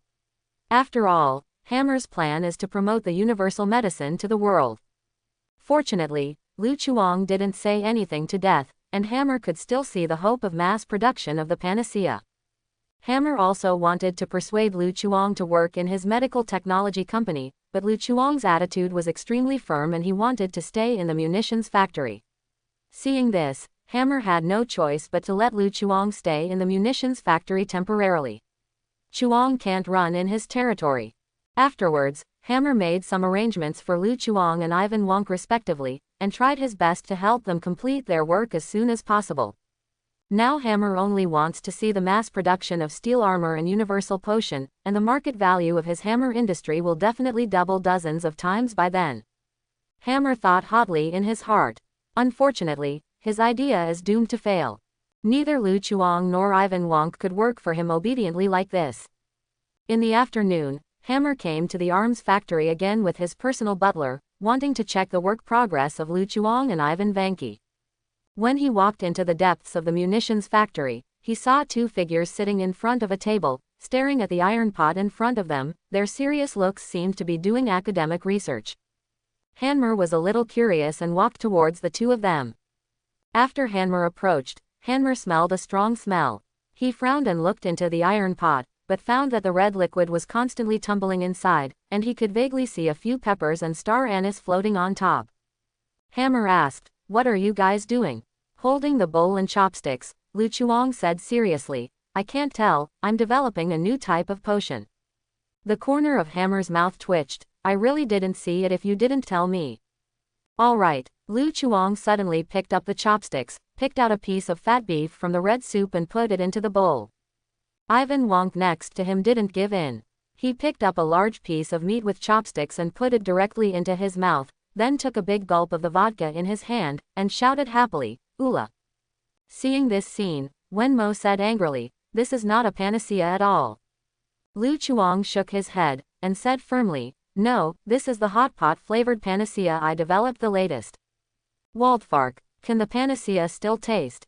Hammer's eyes widened, obviously not believing what he said.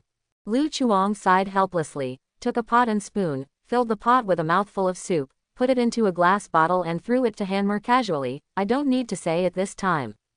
Hammer took a deep breath and asked the butler to take the glass bottle to verify. Soon, the butler came back and whispered in his ear, "Sir, it's true again, but the patient said that the taste of this medicine is too spicy, and it is suggested to put a little less chili next time." Hammer, can it be less spicy? I've already eaten it here. Seeing the two happily eating the hot pot flavored panacea, Hammer said with a distressed face, To be precise, these belong to the company's property, and you are occupying the company's property resources without permission. I still have a bowl here, do you want to come and eat with us? Lu Chuang said enthusiastically. In fact, the effect of the panacea is not only to remove toxins and cure diseases, but also to treat baldness, kidney deficiency, frequent urination and many other problems. I think you need this very much. Quote. Hanmer's face darkened instantly, and he gritted his teeth and said, I don't have these problems. Then do you want to eat? In the following time, Lu Chuang and Ivan Wonk were arranged to live in a company adjacent to the arms factory, and both of them were assigned to their own laboratories. The success of the hot pot flavored universal medicine made Lu Chuang see the way forward, so he decided to work hard and continue to apply to Hammer Industries for the flavor development project of the universal medicine. Hammer gave Lu Chuang very high authority, so these ingredients were quickly approved, so outside Lu Chuang's laboratory, new ingredients could be seen sent in every day. In this way, Lu Chuang started his life as a wage earner. On weekdays, he basically stays in the laboratory to study dishes, thinking about the future development of different flavors of universal medicine. Simply put, it is thinking about what to eat tomorrow, what to eat the day after tomorrow, because what to eat the day after tomorrow. When he was bored, Lu Chuang went to Ivan Vanki to observe how Ivan Vanki transformed the steel armor. For the sake of the hot pot, Ivan Vanki didn't stop Lu Chuang and let this guy stand by and steal look. It was approaching noon on the 13th day, and Lu Chuang found Ivan Vanki as usual. Recently, I am developing a lawfight flavored panacea, and I need a mouse to try it. Are you interested? At the moment Ivan Wonk is adjusting the statistics of iron soldiers. The original pile of steel armor produced by Hammer Industries, now after Ivan Vanki's transformation, the steel armor has all become controllable steel soldiers, and the performance has been greatly improved compared to before. Hearing Lu Chuang's words, Ivan Wonk's eyes lit up immediately. As a Russian, his favorite hobby is drinking. Lu Chuang's invitation really moved his heart. Definitely, I like the taste of lawfight. Ivan Wonk decisively agreed. Okay, come to my laboratory when you're done. Half an hour later, Ivan Vanki came to Lu Chuang's laboratory, and saw a table in the center of the laboratory, which was filled with dishes, all of which were top-quality ingredients. And Lu Chuang sat at the table, chomping on his steak. Although his cooking skills are not very strong, high-end ingredients often only need the simplest cooking method. Seeing the arrival of Ivan Wonk, he held a knife and fork to say hello. Here you go, have you eaten, do you want some? No, I'm not hungry. Ivan Wonk looked at the pile of ingredients on the table with a strange expression. I have seen employees with dirty hands and feet, but this is the first time I have seen such a ruthless employee. I just ate all the ingredients for research like this. After eating the steak, Lu Chuang wiped his mouth with a paper towel, and then handed a bottle of wine to Ivan Wonk. This is my newly developed lawfight flavored panacea. It's a good thing, and it's cheap for you now. Ivan Vanki happily took the wine bottle.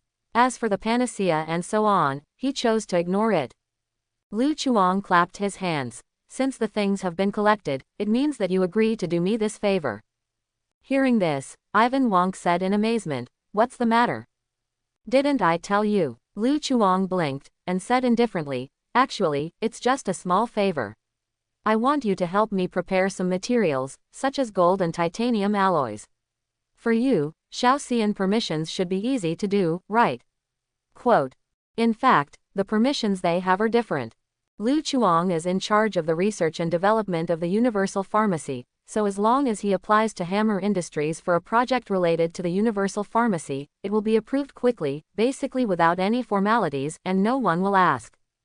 In the same way, Ivan Vanki is mainly responsible for the work of transforming the steel armor, and all the materials used in the process of transforming the steel armor can be directly approved. You must know that the price of these materials is not low. This is the special authority given to Ivan Vanki by Hammer. Ivan Wonk frowned. What do you want these materials to do? This can't be made into a panacea. In his opinion, Lu Chuang is an expert in pharmacy, but he is not his colleague. It is useless to ask for expensive metal materials such as gold and titanium alloys. Definitely want to sell it. These materials are very valuable. If they are sold, they will definitely make a lot of money. Lu Chuang looked at Ivan Wonk with contempt. thinking that the other party was asking nonsense. Ivan Wonk. Sell it to make money, what a simple and unpretentious reason. Hammer industry is really bad luck. It has such a wonderful employee who is always thinking of profiting for himself. If this guy is allowed to stay, I am afraid that the entire hammer industry will be sold by him. Impossible, I won't do it for you. Ivan Wonk shook his head and refused. He has more important things to accomplish, and he doesn't want to involve himself in such insignificant things. No, you will agree. Lu Chuang said leisurely. As far as I know, there seems to be a big guy hiding in your laboratory. The boss doesn't know about this, right? Ivan Wonk's pupils shrank suddenly and looked at Lu Jian coldly. How do you know? These days, while Ivan Wonk transformed the steel armor into a steel soldier, he actually secretly created a brand new steel armor in his laboratory. After the lesson from last time, Ivan Vanki paid a lot of money this time. Anyway, he didn't need to spend money.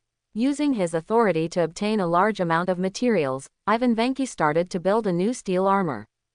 Ivan Vanki thought that was concealed enough that even Hammer didn't know the existence of this pair of steel armor, but what Ivan Vanki didn't expect was that Lu Chuang would know about it. Lu Chuang said cheerfully, I saw it by accident. I didn't expect you, a guy with thick eyebrows and big eyes, to be more greedy than me. That pair of steel armor should be worth a lot of money. After hearing these words, Ivan Vanki's face instantly became gloomy.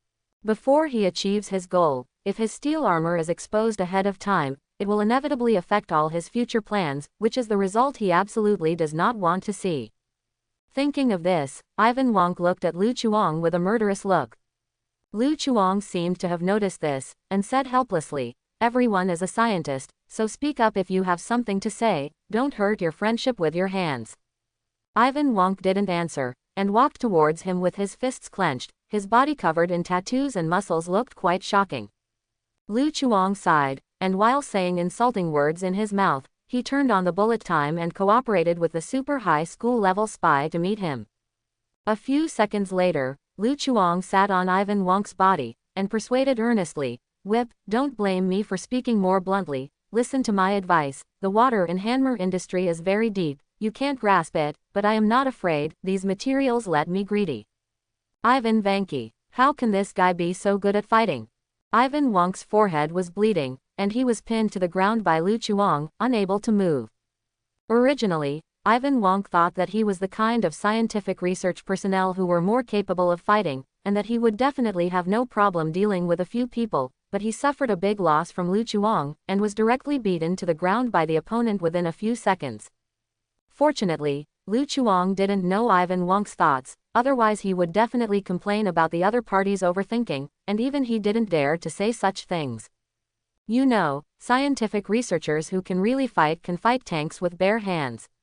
Even his little Peter will be a fierce man with a single-handed mechanical arm in the future. Ivan Vanki is ashamed to say that he can fight with his fighting strength. You want to stop me? Ivan Wonk said coldly. Lu Chuang shook his index finger. Definitely not, I know you made that steel armor to deal with Tony Stark, don't forget, Tony Stark is my enemy, as the saying goes, the enemy of an enemy is a friend, how could I stop you from dealing with Tony Stark? Tony Stark, on the contrary, I very much agree with your plan. Hearing the last sentence, Ivan Wonk's expression softened a lot, and he believed it. So, sometimes it is very important to set up this kind of thing. But now Lu Chuang has set a position for his own person, which is a handsome, far-sighted, talented, simple and kind-hearted image. Lu Chuang said that there is no difficulty in acting, he just needs to restrain himself a little. In addition, he is also a villain who has been pigeonholed by Tony Stark, so he has gone to evil ways, and he is in a state of hostility with Tony Stark. Because of this, Ivan Wonk didn't think that Lu Chuang would be stupid enough to help his enemy. Ivan Wonk said in a low voice, you were right, we are friends, can you get up now? No, my chair was blown up by you, and there is no place to sit. Ivan Wonk glanced at the debris of the wooden chair next to him, cursing crazily in Russian, obviously you picked up the wooden chair and threw it on my head as soon as you came up, what does it have to do with me? Don't worry, you first agree to my request and use your authority to help me prepare some materials. In return, how about I just pretend I don't know anything about you? Lu Chuang smiled brightly. Ivan Wonk gritted his teeth and said, "Okay, I agree." In fact, he really didn't want to agree, but Lu Chuang had something to do with him, and he couldn't beat him, so he had no choice. Wise choice. Seeing that Ivan Wonk agreed, Lu Chuang nodded in satisfaction, and finally left Ivan Wonk. After Ivan Wonk stood up, he took out a list and handed it to Ivan Wonk. "Here are the materials I want, and I will prepare the above items within a week, and then ship them to me." This list is exactly what you need to make a super battle suit, but Lu Chuang tweaked it a bit, removing common materials and leaving only those that are rare and hard to buy. Ivan Wonk looked at the list, and his face turned black. He couldn't see the value of these materials. The total value is estimated to be more than 40 million. This guy is too greedy. But due to Lu Chuang's force, Ivan Wonk could only nod to show that there was no problem. "Very good. Remember to finish it as soon as possible, before the boss participates in the Stark Expo." Lu Chuang emphasized emphatically. As far as he knows, Hammer will participate in the Stark Expo a week later, and the other party will bring all the steel soldiers to exhibit there, so as to reach a deeper cooperation with the Ministry of Defense and try to push Hammer industry to a higher level. It's a pity that his idea is doomed to fail, because Ivan Vanki has planned everything long ago.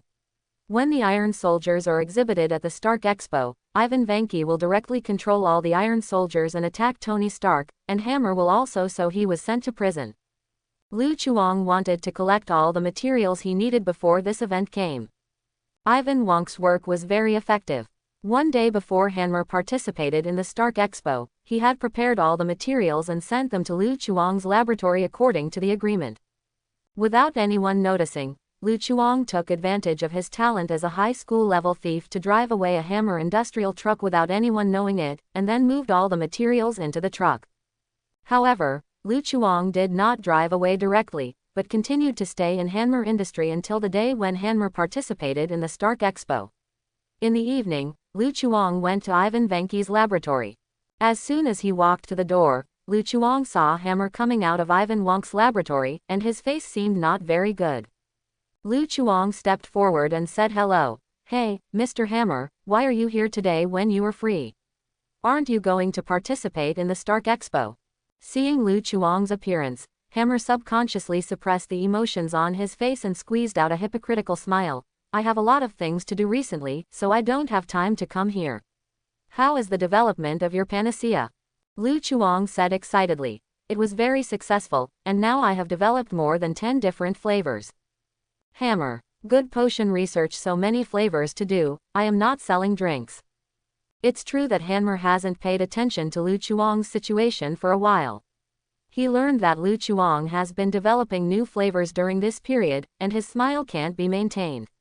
But thinking of participating in the Stark Expo later, there is no time wasted here. "I'll talk to you after I finish my participation in the expo."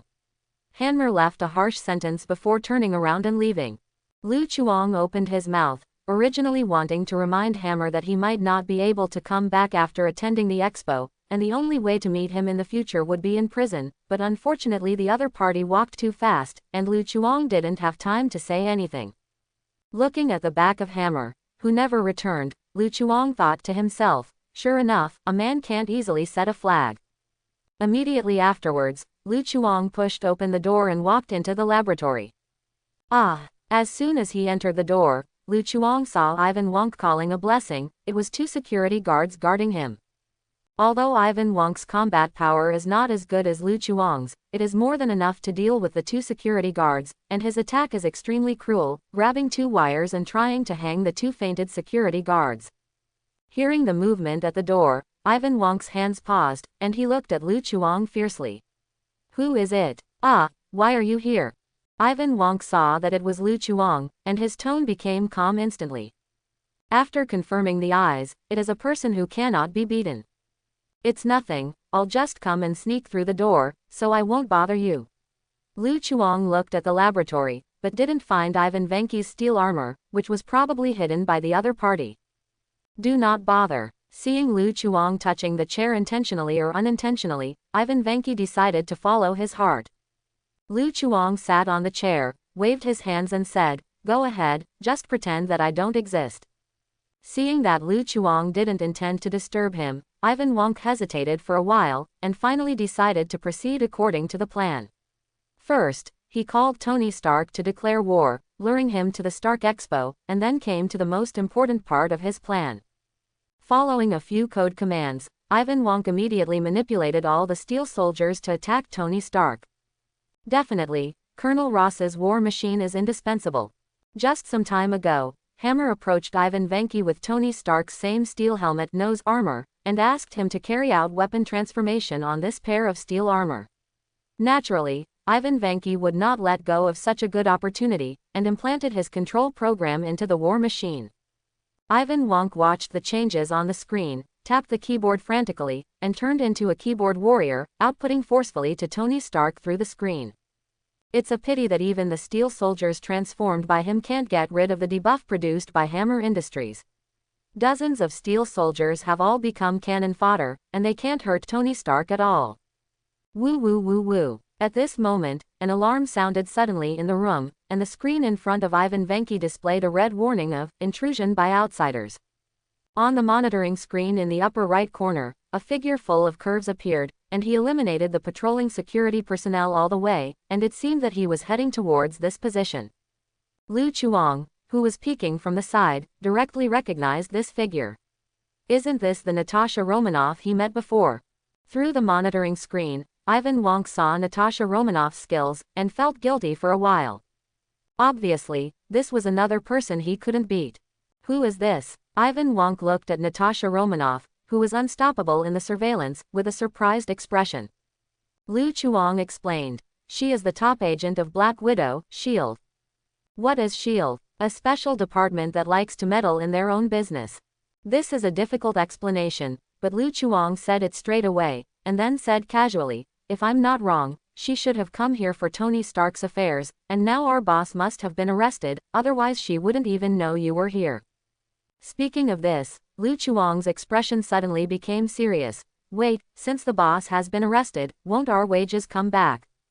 At first, Ivan Vanki saw Lu Chuang's reaction and thought that the other party had discovered something important, but he almost couldn't hold back when he heard that later, thinking about that little salary. Seeing Lu Chuang's completely unreliable appearance, Ivan Wonk didn't expect him to help him, so he tapped the keyboard quickly, and a document popped up on the screen in an instant, showing the shape of a steel armor. Dazzling. Lu Chuang leaned over curiously and asked, what are you doing? Activate the steel armor, and I will take care of Tony Stark myself. Ivan Wonk said calmly. Following Ivan Wonk's last instruction, the wall of the laboratory suddenly opened, and a pair of steel armor full of wild shapes appeared in front of them. The huge axles of the arms were conspicuous, and an improved version of the electric current whip was hidden there, which was extremely powerful. Ivan Vanki's style. Ivan Wonk seems to have a special obsession with whipping Tony Stark. Ivan Wonk walks towards the steel armor. As long as he puts on the steel armor, all problems will be solved. However, just as he was about to enter the steel armor, he suddenly felt a gust of wind blowing from behind, and he was kicked against the wall. Ivan Wonk turned his head in astonishment and looked at Lu Chuang, who attacked him. Why, isn't Tony Stark your enemy? Sorry, Tony Stark can only be defeated by me. Lu Chuang smiled slightly, raised his fist and hit Ivan Wonk directly. Damn, Ivan Wonk didn't expect that he would be backstabbed by his teammates, and he fell down unwillingly. He was almost able to put on the steel armor, and then Lu Chuang would not pose any threat to him. It's a pity that Lu Chuang didn't give him this chance at all. In fact, according to the original plot, when Ivan Wonk puts on the steel armor, he can easily beat Tony Stark and Colonel Rhodes wearing the war machine by himself, which is ridiculously strong. However, the reason for Ivan Vanki's failure is also very outrageous. I don't know whether it is the protagonist's halo or Ivan Vanki's love for waves. Ivan Vanki ended up being killed because he didn't wear a helmet. Energy explosion. So, there is no one who does not wear a helmet in a mobile armor. Lu Chuang doesn't know whether his own existence will cause the butterfly effect. If Ivan Vanki suddenly remembers wearing a helmet, then Tony Stark will most likely be cold. But if Tony Stark dies, not to mention other impacts, Lu Chuang's achievement task will definitely not be completed, and his efforts during this period will be in vain. Naturally, Lu Chuang couldn't see this kind of thing happening, so he didn't do anything, and directly attacked the old comrade Ivan Vanki. This Tony Stark's rival ended up aggrieved like this. Passing over the unconscious Ivan Vanki, Lu Chuang came to the console, took out a prepared USB flash drive from his pocket, relied on the talent of a super high school level spy, and quickly found the file location of the steel armor, and then put all the information all transferred to his hard drive. Done. Seeing that the words downloaded were displayed on the screen, Lu Chuang pulled out the USB flash drive in satisfaction. Immediately afterwards, Lu Chuang looked at the steel armor made by Ivan Wonk, his expression a little moved. You know, Ivan Vanki BDDJ is a top scientist not weaker than Tony Stark, and the steel armor he built with his own hands definitely surpasses the Mark I that Tony Stark built from scraps in the cave in terms of technology. It has reference value. In line with the principle that thieves never leave empty space, Lu Chuang really wanted to take this pair of steel armor away, but the problem was that it was difficult for him to remove such a huge steel armor by himself. If only someone would come and help him move out together. Boom. At this moment, the door of the laboratory was kicked open suddenly. A nimble figure broke in, holding a gun towards the interior of the laboratory, glanced at Lu Chuang and the unconscious Ivan Wonk, and then pointed the gun at Lu Chuang, who was still standing there. Researcher, tell me what happened here. Since Lu Chuang is working in Hammer Industries these days, he usually wears the uniform white coat of a scientific researcher. Natasha Romanoff saw Lu Chuang's attire and, mistakenly thought he was an ordinary scientific researcher of Hammer Industry. As for Ivan Vanki, who was unconscious on the ground, Natasha Romanoff has already recognized the other party's identity, and it is the man behind the scenes who controlled the Steel Soldiers to attack Tony Stark and caused massive chaos at the Stark Expo. Lu Chuang inadvertently put away the USB flash drive, raised his hands obediently and said, "This Russian fell down and passed out by himself, it has nothing to do with me." Natasha Romanoff approached and glanced down at Ivan Vanki, only to find an obvious footprint on the other's back. Obviously, this footprint cannot be printed by Ivan Vanki himself. Has a problem. Natasha Romanoff's pupils contracted suddenly, realizing something was wrong and she was about to act. However, Lu Chuang in front of him suddenly rioted, raised his hand to hold the barrel of the gun and pressed down hard. Boom. The bullet hit the ground directly. The pistol was controlled. Natasha Romanoff made a decisive decision, and the other hand grabbed Lu Chuang's arm holding the gun. In an instant, Natasha Romanoff used this arm as a support point, and jumped up lightly. The two long legs clamped Lu Chuang's neck, and her waist twisted forcefully according to the inertia, trying to use Newton's law to throw Lu Chuang to the ground. As a result, Lu Chuang stood upright on the spot, and Natasha Romanoff failed to turn around in the first attempt. Natasha Romanoff didn't give up. She swung her body vertically in midair, and with greater inertia, she was bound to throw Lu Chuang over. But Lu Chuang still stood up, his legs firmly planted in place. Lu Chuang looked at Natasha Romanoff, who was clamping his neck and kept shaking from side to side like a pendulum clock. Two tight hunks of flesh were shaking in front of his eyes, and he said angrily, "Damn it, it's a beauty trap." Almost it didn't stop. Natasha Romanoff, where are you looking, you bastard? Chapter 111. The poses of the two of them at the moment are quite weird, and they definitely can't be shown on TV. As a top agent, Natasha Romanoff is naturally not the kind of girl who would blush. Seeing that the lock technique failed, she instantly locked on the vital point less than 50 centimeters away, and raised her hand to give Lu Chuang a deadly blow. But Lu Chuang's movement was faster. He directly opened Natasha Romanoff's two long legs, grabbed his ankle and threw it towards the wall. Natasha Romanoff didn't even have time to make a defensive move, and the whole body hit the wall, adjusted his posture in midair, and looked at Lu Chuang with vigilance. This guy is no ordinary person. Natasha Romanoff could feel the powerful force coming from Lu Chuang's arm, and it was definitely not something she could resist. She immediately gave up the idea of close combat and raised her arms to aim at Lu Chuang in front of her. However, nothing happened. This familiar déjà vu. Natasha Romanoff watched Lu Chuang turn the high-tech bracelet with his index finger up, and fell silent for a while. Seeing Natasha Romanoff's reaction, Lu Chuang knew that the other party had recognized him, and said cheerfully, "Romanoff agent, what a coincidence, I didn't expect us to meet again so soon." "Yeah, what a coincidence. Natasha Romanoff silently put away her fighting posture, pushed her red hair behind her ears, and transformed from a warrior into a charming woman in an instant. I haven't introduced you last time, I am Natasha Romanoff, from S.H.I.E.L.D. Quote. Pausing for 2 seconds, realizing that Lu Chuang didn't take her routine, Natasha Romanoff continued calmly, I didn't expect you to take off your mask. Is this your real face? Lu Chuang touched his plain face. Definitely. Natasha Romanoff stared at Lu Chuang's face, suddenly remembered something. She looked at the unconscious Ivan Wonk, then looked at Lu Chuang again, and said in surprise, so you are the Asian who attacked Tony Stark that day. It seems that Justin Hammer also concealed your information. On the day of the Monaco race, Natasha Romanoff also came to the scene as Tony Stark's new assistant, and also witnessed the scene where Lu Chuang and Ivan Wonk attacked Tony Stark, so she remembered Lu Chuang's disguised face. It's just that Natasha Romanoff didn't expect that another attacker turned out to be Lu Chuang in front of him. According to information learned by Natasha Romanoff, Lu Chuang has appeared twice in S.H.I.E.L.D.'s report. And the most recent report, that is, the time when Natasha Romanoff met Lu Chuang had a very profound influence on Natasha Romanoff, whether it is the combat ability or the super high camouflage skills behind it, it is definitely not an ordinary organization can be cultivated. However, Lu Chuang's whereabouts are too difficult to control, and his purpose is not very strong every time, so S.H.I.E.L.D. has no way to start investigating Lu Chuang, and until now there is still very little information about Lu Chuang. Even if Lu Chuang is now showing his so-called true face, Natasha Romanoff still remains skeptical. Maybe this face is also a disguise of the other party, just like the program where Lu Chuang pretended to be her before.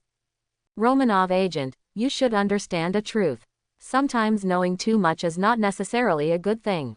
Lu Chuang looked at Natasha Romanoff, to be precise, the part below her head.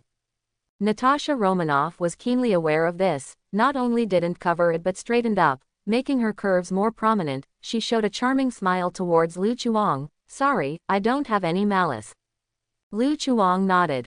Well, I believe you have no malicious intentions. Natasha Romanoff was overjoyed, and her smile became more charming. Then But I have. Lu Chuang looked at Natasha Romanoff with a stiff face, and showed a kind smile. It's a pity that such a good-looking figure doesn't need to be used to carry bricks. Come, give me a hand, and let's transport this big guy out together. Following Lu Chuang's gaze, Natasha Romanoff found the steel armor in the laboratory and frowned, as this Ivan Vanky's new work. Although Natasha Romanoff does not know the process, it is not difficult to judge from the steel soldier that this pair of steel armor should also be made by Ivan Vanky, and it is likely to be a new weapon used to deal with Tony Stark. The previous Monaco incident is enough to show that Ivan Vanky has this technology level. No, it's my work, it's just that I forgot how to use it. Lu Chuang firmly denied. So you attacked Ivan Wonk? No, he fell by himself. Natasha Romanoff instantly understood that this guy had attacked Ivan Vanky and wanted to take away his steel armor. To be honest, Natasha Romanoff is a little confused about what Lu Chuang's standpoint is. He said that Lu Chuang is a good person, but the things he did have nothing to do with a good person. He said that Lu Chuang is a bad person, and he did not kill himself, and also defeated Ivan Vanky, the culprit. Natasha Romanoff thought for a while, and said, I can help you, but I have a condition, let me restart Colonel Rhodes' steel armor, and now he is being controlled to fight Tony Stark. Natasha Romanoff knew that she didn't stop Lu Chuang from taking away the steel armor's ability, so instead of getting entangled with Lu Chuang, it's better to cooperate with his actions and rescue Tony Stark and Colonel Rhodes as soon as possible. Okay, you can do whatever you want. Lu Chuang took a step back and let Natasha Romanoff walk to the console, while he stood behind and observed. Natasha Romanoff tapped the keyboard quickly, and soon found the operation panel of the steel armor, but the computers in the laboratory were all equipped with software from Hammer Industries, so the computer screen displayed the need to enter the access code. Natasha Romanoff ignored it, and with her operation, easily cracked this fragile firewall. Proudly produced by Hammer Industries. In less than half a minute, Natasha Romanoff successfully restarted Colonel Rhodes' steel armor, and remotely contacted Tony Stark through the computer network, and Tony Stark's big head appeared on the screen instantly. 0. Thanks, Agent Romanov. If you weren't an agent, I think you'd be a great assistant. Natasha Romanoff said helplessly. Mr. Stark, I think the person you thank should not be me, but another person. Oh, who is it? Natasha Romanoff looked at Lu Chuang, and Lu Chuang was not shy, and moved his face to the screen. It's me, Morning Whip. Tony Stark had a toothache, how could it be this guy? Natasha Romanoff explained. Justin Hammer has said everything, the person who controls the Iron Soldiers is indeed Ivan Wonk, but before I came, this Mr. Sangbian had already defeated Ivan Wonk. Natasha Romanoff did not disclose that Ivan Wonk created the steel armor. After all, Lu Chuang wanted to take away the steel armor. She was not sure whether Lu Chuang would like to disclose the news. Hearing Natasha Romanoff's words, Tony Stark was surprised. What's the situation, aren't they in the same group? Lu Chuang explained this personally.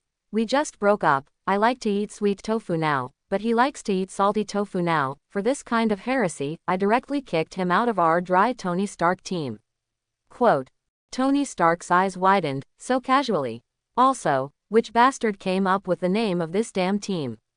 Romanoff agent. Tony Stark wanted to confirm with Natasha Romanoff. Ah, what he said should be true. Natasha Romanoff glanced at the footprints behind Ivan Wonk, and it was indeed kicked out, the physical one. After being confirmed by Natasha Romanoff, there was no response from Tony Stark. After a while, I heard Tony Stark read slowly. Wade, the new project leader of Hammer Advanced Industries, the project content is mainly to develop a universal potion, a magical potion that can remove harmful toxins and cure diseases. There have been records in the past 2 successful cases, respectively controlling the condition of 2 critically ill patients. Wade is a pseudonym used by Lu Chuang, and it doesn't matter who the inspiration comes from. Apparently, Tony Stark has already investigated the relevant information about Lu Chuang in Hammer Industries, and even found out about the elixir. Lu Chuang was not surprised that Tony Stark could investigate so many things. After all, Tony Stark has the most advanced artificial intelligence JARVIS. It is not difficult to enter the database of June 13th and invade Hammer Industries. What's more, isn't the firewall of Hammer Industry just like a public toilet? Is it convenient for anyone to come in? After reading the information that was investigated, Tony Stark said with a strange expression, "Are you sure you're not joking? Someone can really develop this panacea." Tony Stark finds it absurd, because the description of the panacea is too exaggerated. It removes all toxins that are harmful to the human body, and it will take effect immediately after drinking it.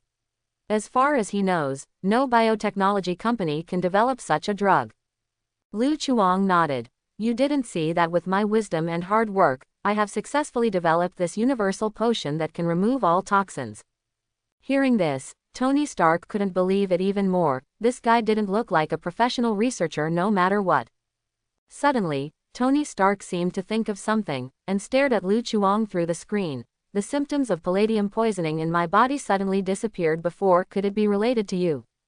After the Monaco incident, Tony Stark checked his blood palladium content, and Tony Stark was surprised to find that all the toxicity in his blood disappeared strangely. Afterwards, Tony Stark checked his body many times, but unfortunately he still couldn't check the real reason why the symptoms of palladium poisoning disappeared. However, Tony Stark's body had completely recovered, and he didn't need to continue drinking chlorophyll to relieve the symptoms of palladium poisoning, which gave him enough time to create a new element to replace palladium as the energy supply for the steel armor.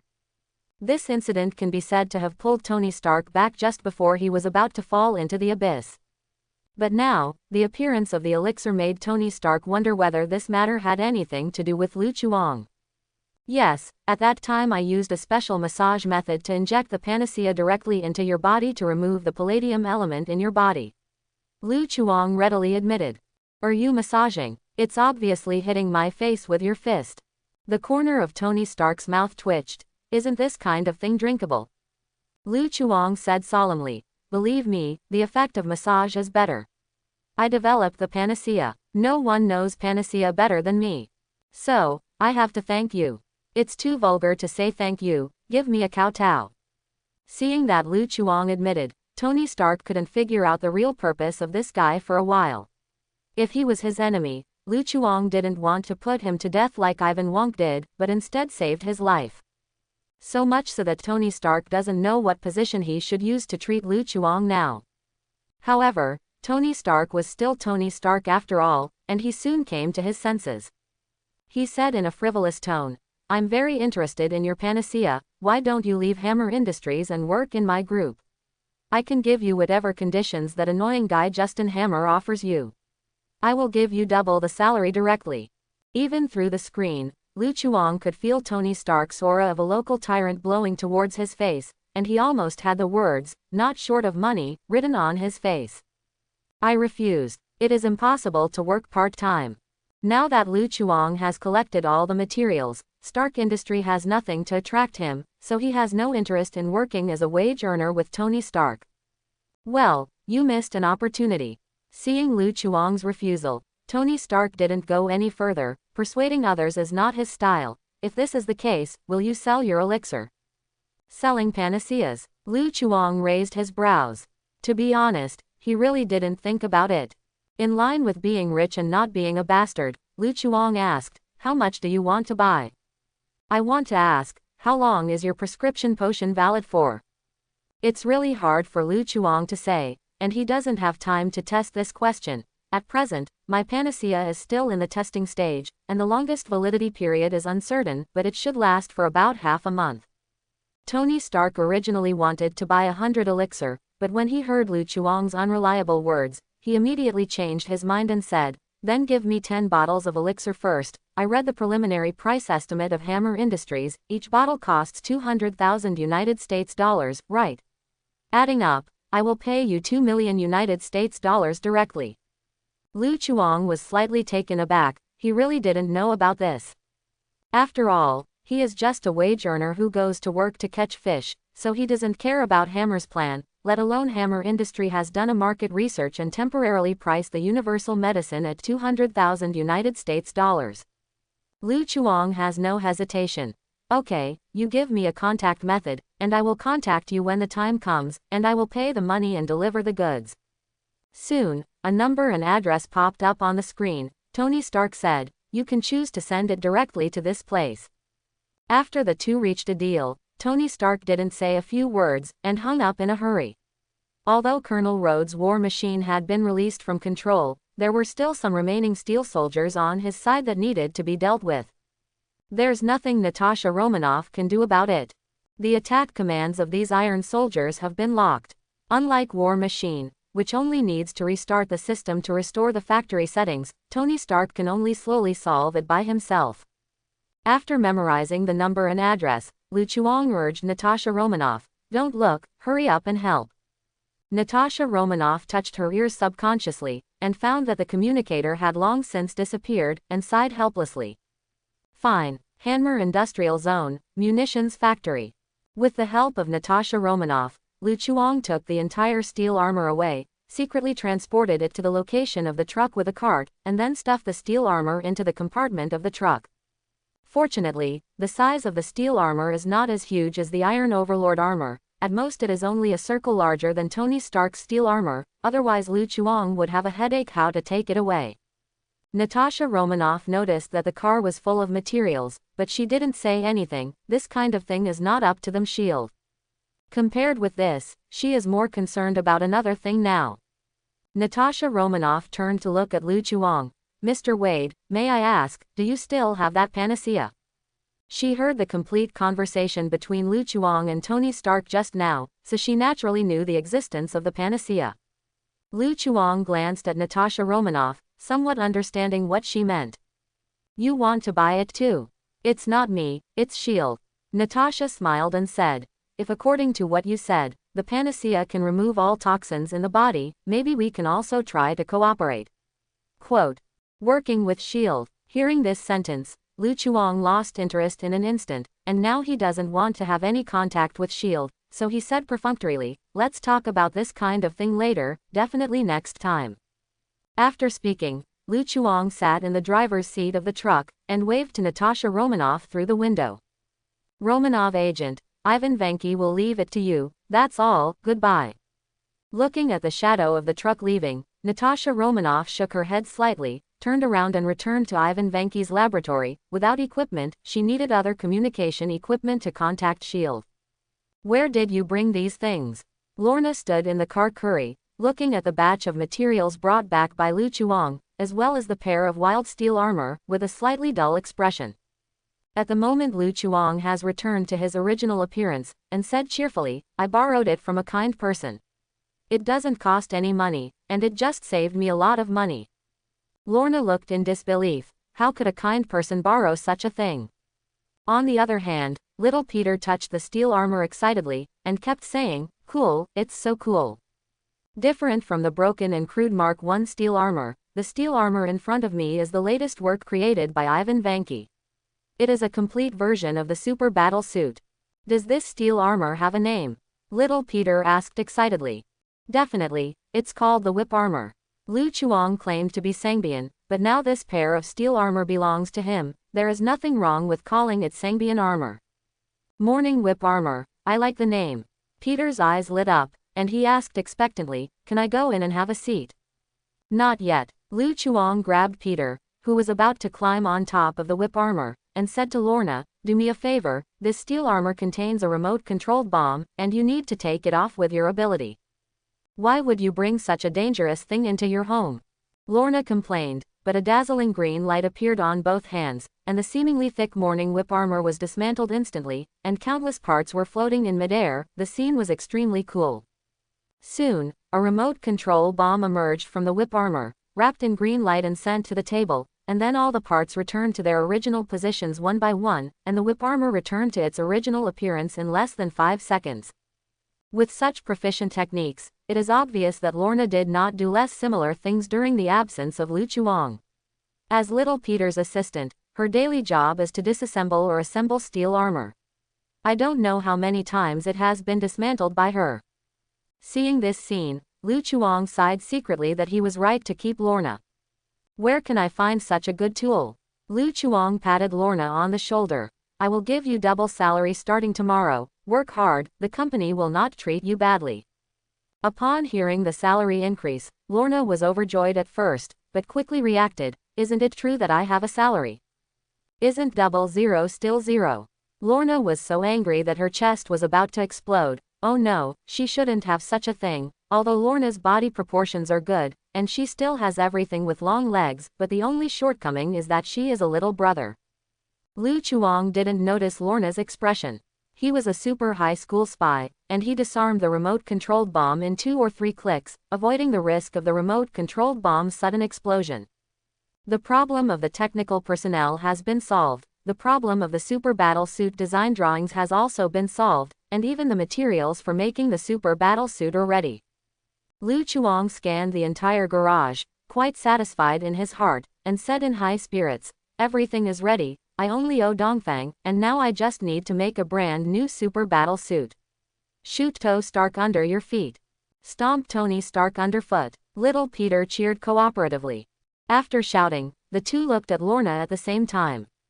Lorna. Seeing Lorna's appearance of preferring death to surrender, Lu Chuang curled his lips in boredom, and then inserted the USB flash drive into the computer.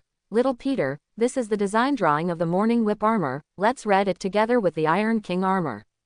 Hearing this, little Peter immediately ran to the computer, staring at the screen. My God, this blueprint is even more perfect than the blueprint of the Iron King's armor. Definitely, the author of this blueprint is a physics genius not weaker than Tony Stark. Lu Chuang said definitely. To put it bluntly, the Iron King armor is a low-end version of Mark I. All the technology is copied from Mark I. It is not as good as the original Mark I. The morning whip armor is made by Ivan Vanke himself. The steel armor that comes out is not weaker than Tony Stark's Mark series steel armor. How could the Iron Overlord armor, which is a plagiarized product, be comparable to Ivan Wonk's whip armor?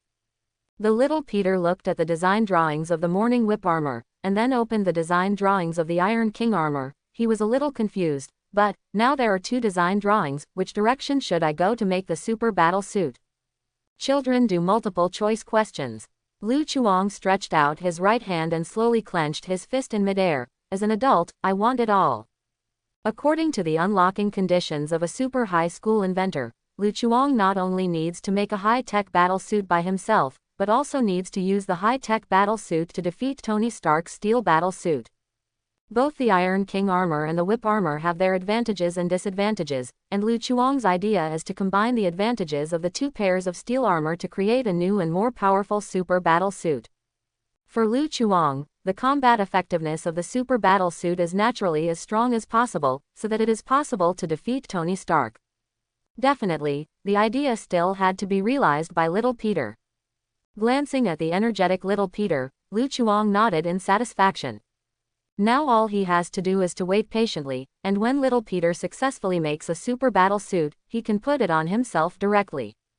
Justin Hammer, chairman of Hammer Advanced Industries, has been arrested by the New York Police Department on multiple counts related to the attack on Stark Expo and will be tried in public court 1 month later. Today, Tony Stark and Colonel Roddy were publicly honored in Washington, and Senator Stern awarded the medal. 2 days passed in a blink of an eye. Lu Chuang stood in the lobby watching the news on the TV, holding 2 huge amounts of dumbbells in his hands. Because he was wearing short sleeves, Lu Chuang's arms were exposed. Although there were no exaggerated large muscle groups, the muscle lines were very smooth, and it could be seen that Lu Chuang's figure was very good. Putting the dumbbells on the ground, Lu Chuang stretched out his arms, feeling the inexhaustible strength and physical strength all over his body, and then opened the character panel of the game system. Open black lens bracket player. Lu Chuang close black lens bracket. Open black lens bracket sex. Male close black lens bracket. Open black lens bracket age. 18 years old close black lens bracket. Talent. Super high school level stuntman, super high school level sharpshooter, super high school level priest, super high school level thief, super high school level spy. Before he knew it, Lu Chuang already possessed different super high school level talents. With the continuous unlocking of new super high school level talents, Lu Chuang can feel that his body is gradually changing. For example, after Lu Chuang just unlocked super high school level thief, his finger dexterity improved a lot, so that he could easily steal Natasha Romanoff's equipment without being discovered by the other party. However, this is not what Lu Chuang cares more about. When Lu Chuang unlocked super high school level spy, he was surprised to find that his finger dexterity started to improve again. Among other things, Lu Chuang's typing speed has soared to tens of thousands of words an hour. If he rewrites the novel now, the speed of this code word can definitely maintain 20 shifts a day, and there is no need to worry about being sent a blade by the reader.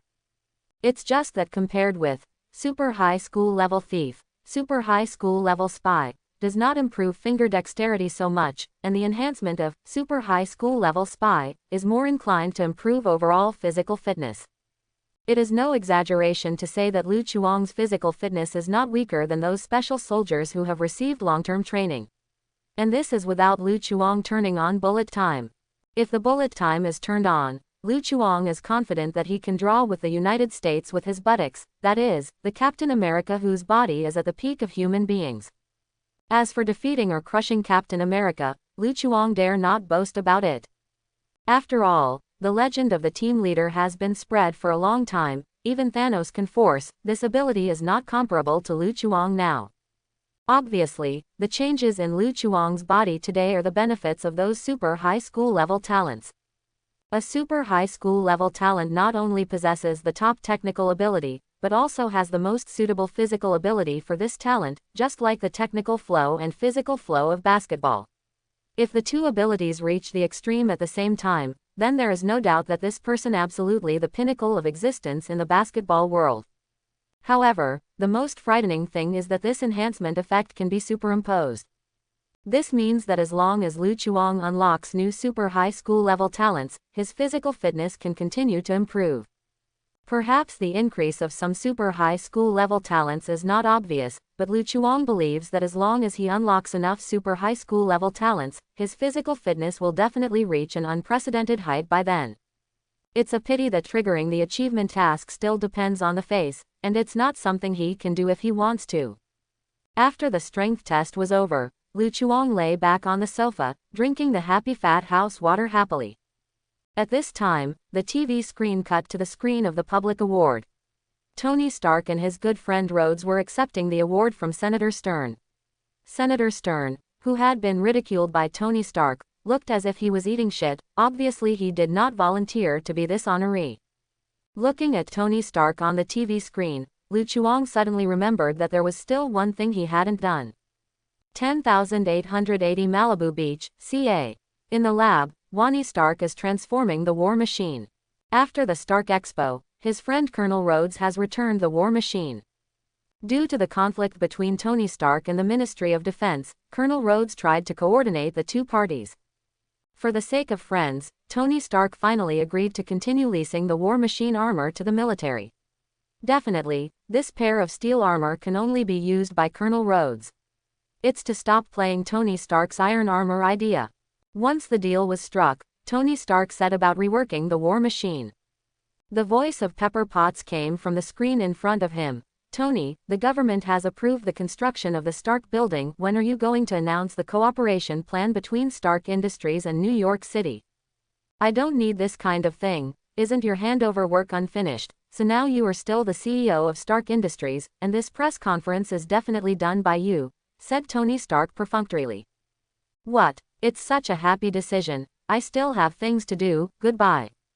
After Tony finished speaking, he hung up the phone. As a workaholic, he never liked being interrupted at work. At this moment, JARVIS, electronic synthesis sound suddenly sounded. Sir, there is an undisclosed number calling. Do you need to connect? Tony Stark frowned. His number is private, and not many people should know this number. Come on. As soon as the phone was connected, I heard Lu Chuang's voice. Is this teacher Tony? Hearing this familiar tune, Tony Stark instantly recognized Lu Chuang's identity. Why are you this guy? Lu Chuang said. Didn't you want to buy the panacea? I brought it here, right at your door. I'm not free today. Come back another day. Tony Stark said without hesitation. He didn't want to be disturbed by anything, okay, now, let alone Lu Chuang, an annoying guy. Anyway, the other party wasn't Potts, and Tony Stark didn't even bother to find an excuse, so he just opened his mouth and wanted to drive him away. There was silence on the other end of the phone for a while, then hung up. Tony Stark ignored it, but JARVIS had something to say. JARVIS, I don't want anyone to disturb me today, not even if the president is here. Quote. Mute. Tony Stark shouted impatiently, and JARVIS fell silent for an instant. Without the interruption of JARVIS, I can finally live with Kid King. Boom. Tony Stark was about to continue transforming the war machine when he heard a knock on the door behind him. Under Tony Stark's dull gaze, Lu Chuang pushed open the door of the laboratory, walked into the laboratory swaggeringly, and asked Tony Stark, well, I just want to ask, when is the next day? Tony Stark, how the hell did you get in here? Seeing Lu Chuang standing in front of him, Tony Stark couldn't help shouting. At the moment Lu Chuang has already used the disguise technique. He looks ordinary, with a backpack on his back. He drank the happy fat house water in his hand and said, look at your question, you definitely came in through the gate. Quote. Tony Stark frowned tightly, very puzzled in his heart. You know, his house is fully supervised by JARVIS. Even if you know the password of the door, you can't get in without the access authority, especially for a stranger like Lu Chuang whose background is unknown. JARVIS is absolutely impossible to let Lu Chuang enter the house. Lu Chuang directly destroyed the door and forced his way in. Tony Stark looked at the open door of the laboratory. The lock didn't show any signs of damage. Obviously the other party didn't force their way in. JARVIS.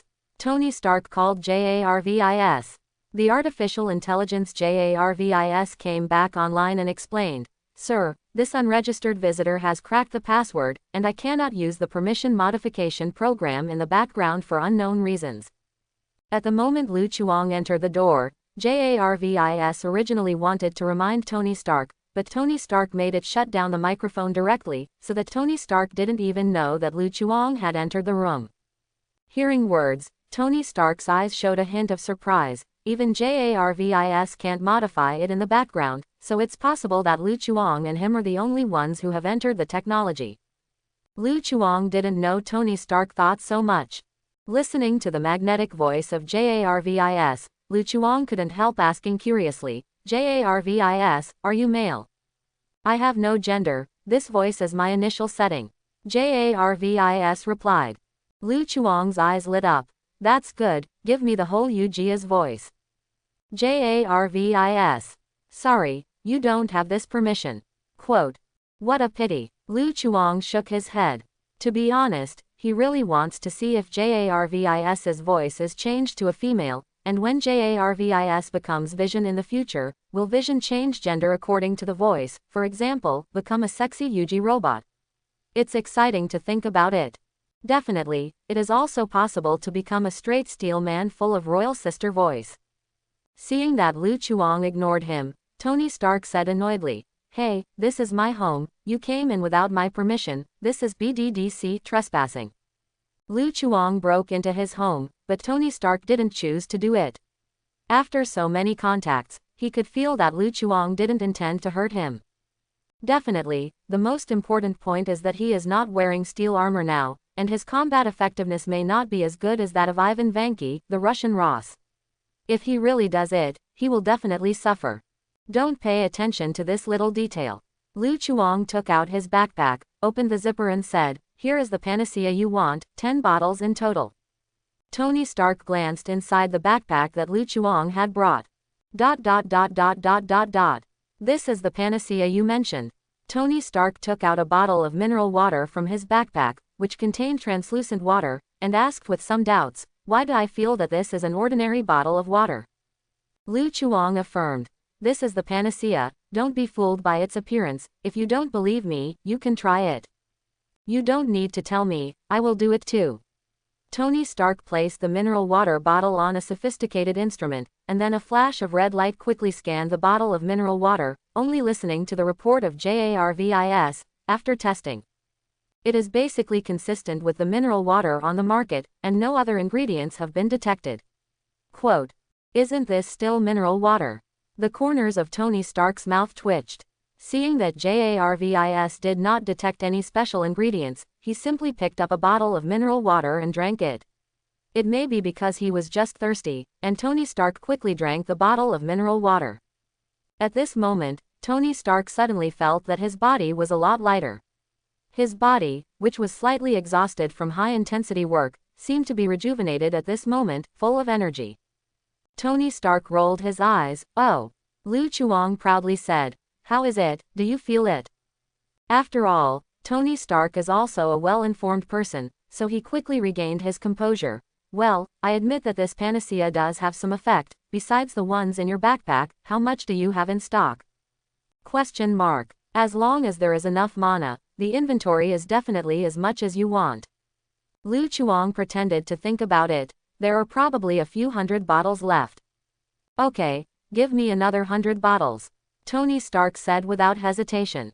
After personally experiencing the effects of the universal potion, he is so smart that he naturally knows the importance of this kind of universal potion. Among other things, the effect of eliminating fatigue alone is worth buying in large quantities. To Tony Stark, this amount of money is nothing. Lu Chuang looked at Tony Stark, who was nearly 100 million people, and said cheerfully, "It's easy to say, it may take some time to prepare 100 bottles of universal medicine. By the way, I have different flavors of universal medicine here. Are you interested?" Taste. Tony Stark was stunned. The elixir still has a taste, is it so fancy? After reaching a new agreement with Tony Stark, Lu Chuang threw the remaining 9 bottles of panacea together with the backpack to Tony Stark, and Tony Stark ordered Jarvis to deposit the money into the account provided by Lu Chuang. In addition to the $2 million United States dollars for this transaction, there is also a deposit of 100 bottles of elixir, a total of $7 million United States dollars. After the transaction was over, Lu Chuang glanced at the war machine armor in front of him, with an eager expression on his face. No way, since the achievement task of the super high school inventor was triggered, Lu Chuang has now developed the habit of collecting steel armor. Seeing such a pair of powerful steel armor in front of him, especially if it was built by Tony Stark himself, Lu Chuang instinctively made up his mind.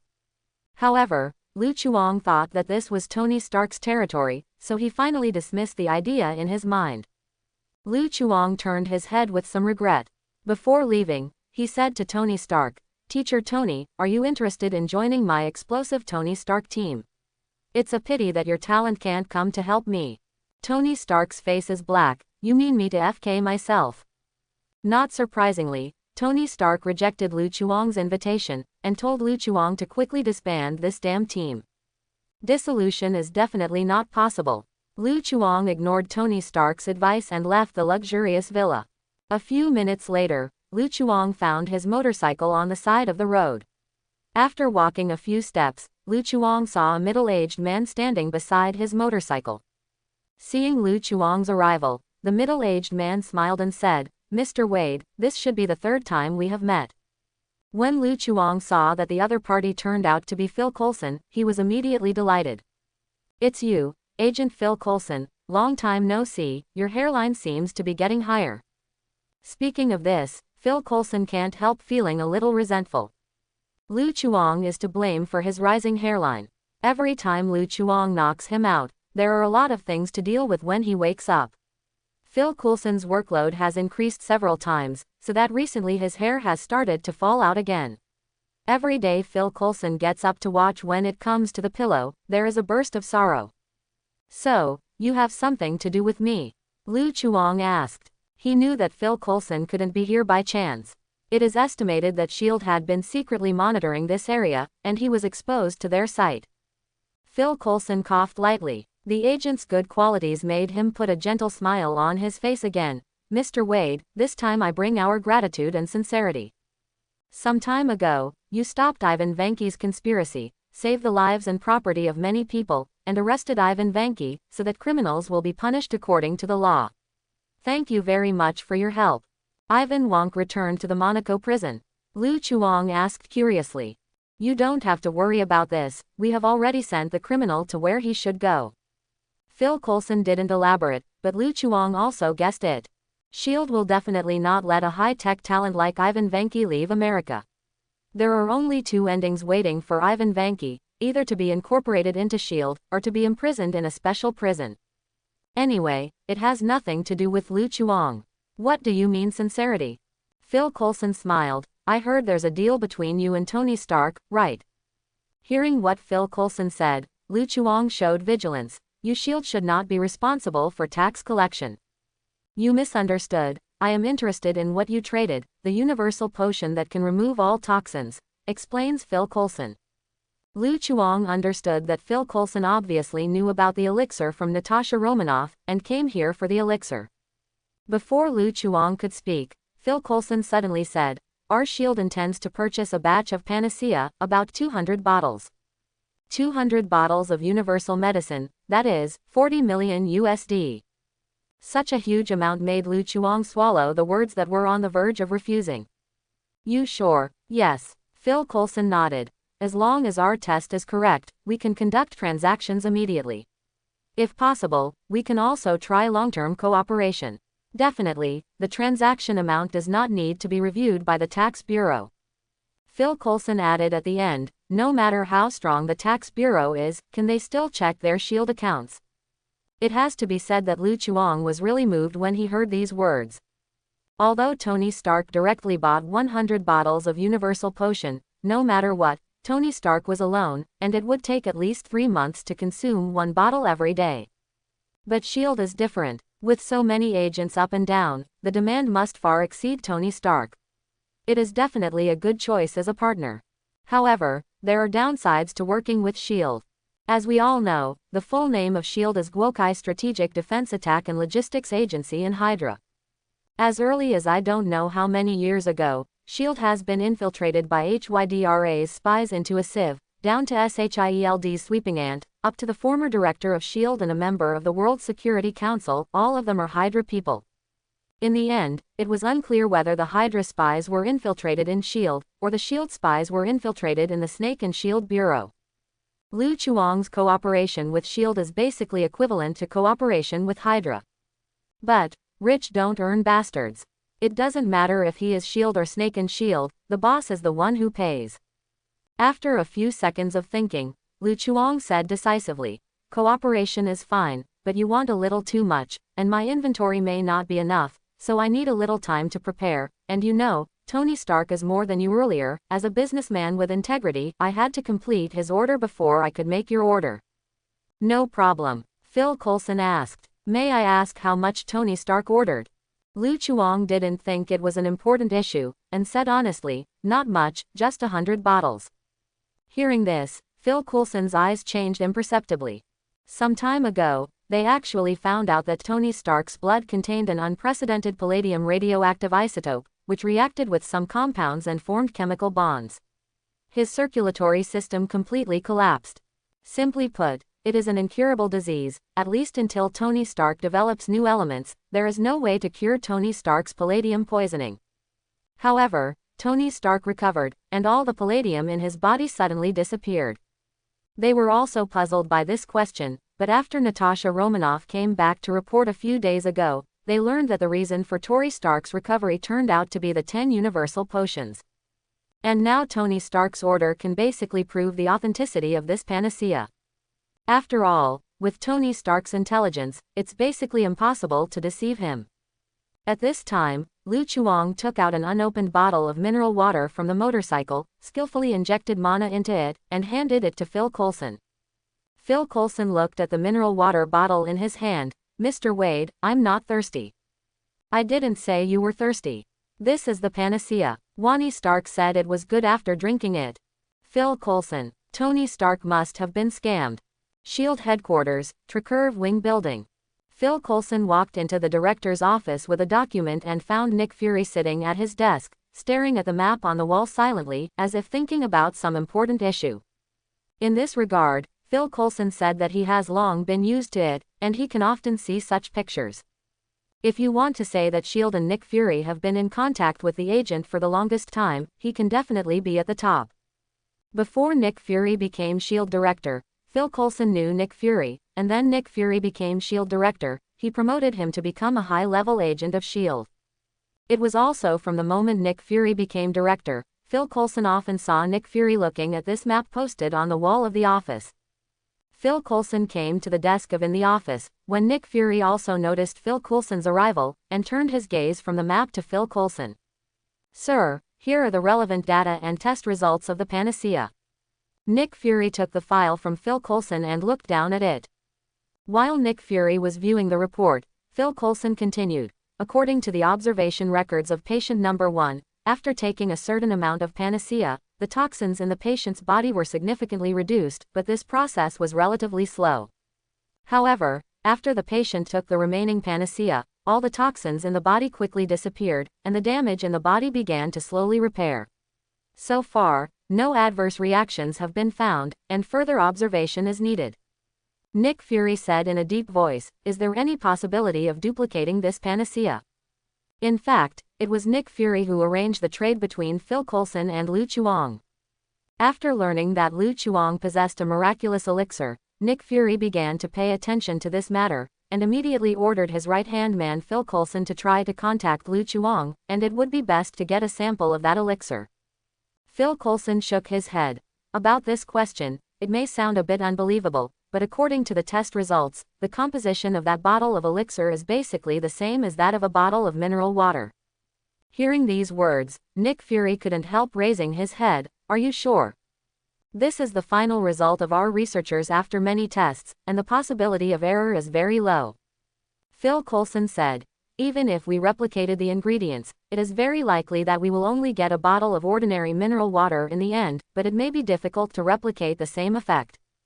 If he hadn't seen the effect of the panacea with his own eyes, Phil Coulson would have suspected that Lu Chuang had fooled himself and sold himself a bottle of ordinary mineral water as the panacea. Nick Fury narrowed his one eye slightly. His years of working as an agent made him keenly aware of the weirdness, and then he asked, Phil Coulson, have you come into contact with that Asian man? Did you find anything?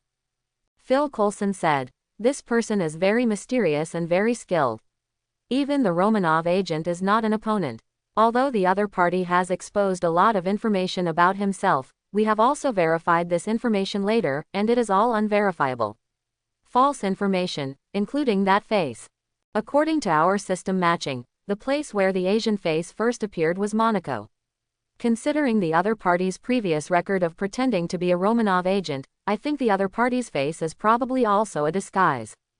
Nick Fury stretched out his fingers and tapped the table. This was his habitual thinking action. After a long time, he said, "Do you think this person poses a threat?" Phil Coulson frowned and thought. At present, his main goal seems to be for the steel armor. The reason is unknown, but from the analysis of his behavior, I don't think he has, well, it should be said that he doesn't have much malice. Phil Coulson thought of Lu Chuang's bad taste, but he really couldn't say that the other party was completely harmless.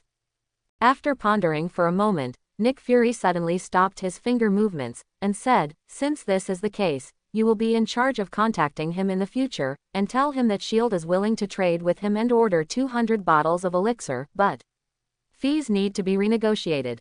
It is no exaggeration to say that the panacea can save a person's life at a critical moment, especially for agents who complete dangerous tasks. This panacea is undoubtedly their life.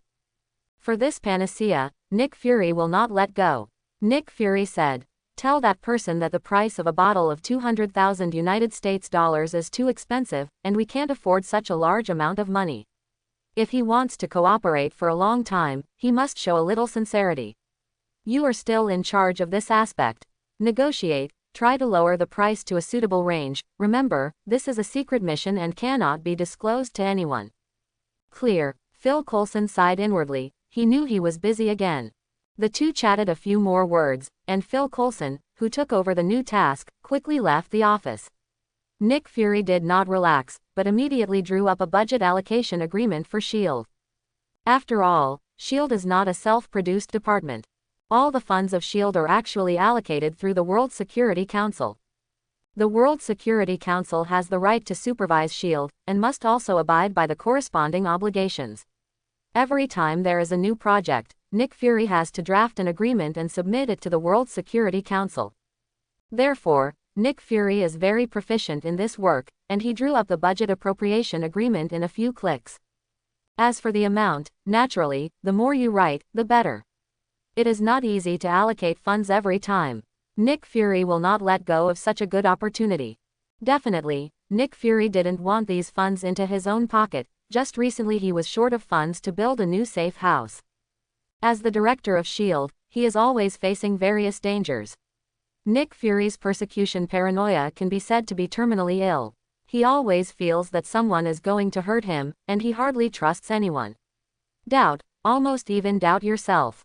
So Nick Fury built himself some safe houses, just in case. Nick Fury looked at the map on the wall again, his expression lost in thought. Where should the safe house be built this time? The area of this America map seems to be almost full. Do you want to start developing to the whole world? The breeze was blowing over the Queen's block, and the light that was not too harsh shone into the house through the glass windows. Lu Chuang, Zhe, was sitting on the sofa like paralyzed, feeling the warm sunshine, and said lazily to the phone, "Discount. Shall I break your leg? ... Mr. Wade, I hope that both of us can reach a long-term cooperation. If we follow the original price, we really can't afford so much money, and our cooperation may not be able to continue." Quote. On the other end of the line was Phil Coulson's voice. "Don't be ridiculous, your majestic S.H.I.E.L.D. is still short of money. Could it be that your S.H.I.E.L.D.'s funds have been corrupted by your director? Mr. Wade, our chief is not your wife's. L-F equals. Phil Coulson defended his director, then continued. "It's just that the price of the panacea is too expensive. Our current liquidity is not enough to buy in large quantities. If the price can be lowered a little, I think we will be your most stable customers." Well, what you said seems to make a little sense. Hearing that Lu Chuang seemed to be shaking, Phil Coulson immediately tried harder to persuade Lu Chuang. To put it simply, it's crying about being poor to Lu Chuang in the 13th film. For example, their S.H.I.E.L.D. is so poor that the agents can't afford to eat, and even the boss Nick Fury has to go out to shoot naked loans to pay back the money. Although Phil Coulson's original words are not so, that's roughly what it means anyway. That is a tearjerker, touching heart. Even Lu Chuang was a little touched when he heard it, and couldn't help sighing in his heart. In this world, there are people more shameless than Wade. For Phil Coulson's words, Lu Chuang didn't believe even a punctuation mark, but he didn't open his mouth to expose it, just listening to Phil Coulson's long speech like this. When Phil Coulson was talking dry, Lu Chuang sighed and said, "Well, you have successfully convinced me. Since everyone is so familiar, I will call you 99910% off 0.17. Phil Coulson, I've said so much, and the result is worth such a small discount. What's even more exaggerated is that there are so many decimal places in the back, which makes me feel lonely." Thinking of Nick Fury's order, Phil Coulson felt ruthless in his heart, resisting the dryness of his throat, and was about to blurt out a million-word article. "Mr. Wade, okay, I'm afraid of you." Lu Chuang interrupted him, pretending to be helpless, and said, "Then I'll give you a 10% discount." Phil Coulson was a little speechless. "It's not much cheaper, Mr. Wade. You have to know that our plan is a long-term cooperation, and we may have more cooperation opportunities in the future. The price is still too high. How about a 50% discount?" Quote, "You want to fart, the lowest discount is 8.999%. Mr. Wade, if there is no price reduction like you, why don't you and I take a step back and get 30% off?" Quote, 20% off, this is already the lowest price. If it is lower, I will lose money. Phil Coulson seems not satisfied. "Actually, I think we can discuss it again." Lu Chuang sneered. "Okay, I'll discuss it with you in person, but remember to make an appointment with your orthopedic doctor in advance." There was silence on the other end of the phone, and it was unclear whether Phil Coulson was thinking or was asking his immediate superior. After a while, Phil Coulson finally said, "We agreed, let's use the price you said, which is converted into 160,000 United States dollars per bottle of Universal Potion. According to our previous agreement, we plan to order 200 bottles of Universal Potion Pharmacy, a total of 32 million United States dollars. You guys really made a lot of money this time. I lost money at this price, and it made me want to cry." Lu Chuang's tone was slightly regretful. Saved 8 million USD for S.H.I.E.L.D. at once. Phil Coulson was also very satisfied, and said with a smile, "Happy cooperation, Mr. Wade. If you still have something similar to that kind of panacea, you can contact me at any time. Trust us to give you the price. Will definitely not let you down. If there is, I will contact you." After saying a few words, Lu Chuang hung up the phone and finally grinned uncontrollably. Although S.H.I.E.L.D. offered a 20% discount, for Lu Chuang, there are only advantages and no disadvantages. You must know that the total cost of the panacea is at most the price of a bottle of mineral water, but after Lu Chuang's mana injection, the benefits directly doubled by hundreds of thousands of times. In a word, you may make a small profit, but I will never lose money. No need to spend any cost, in exchange for a stable source of customers. No matter how you think about this deal, it is all your own blood. Definitely, he still has to act on the surface, or Phil Coulson realizes that the cost of the elixir is very low, and he will definitely have to ask for a price reduction. Although he can't lower the price and engage in monopoly marketing, he still has to consider Nick Fury's behavior. If the price is raised rashly, to be more realistic, Nick Fury may feel that some agents are not worth consuming expensive elixir, or that they can be treated with other methods, so he will give up buying a large amount of elixir and buy a small amount instead. This is the same as the medicine in the game. For the same price, you can buy hundreds of bottles of ordinary red medicine at will, but the red medicine that can instantly recover at the same price is not willing to use it even when fighting the boss. Waiting for myself to recover. In the same way, S.H.I.E.L.D. keeps all the panacea in its hands and saves it for critical moments. At that time, S.H.I.E.L.D. will not buy it like it is now, at most buy dozens of bottles and it's over. If S.H.I.E.L.D. didn't use up all the elixir in their hands, how could Lu Chuang continue to sell them the elixir? It's better to give them a little bit of cheap, let them mistakenly think that they have made a profit, and continue to buy panacea without any scruples. Lu Chuang learned this method from a certain big company. Back then, Lu Chuang was considered one of the persecuted people, and he burst into tears when he said it.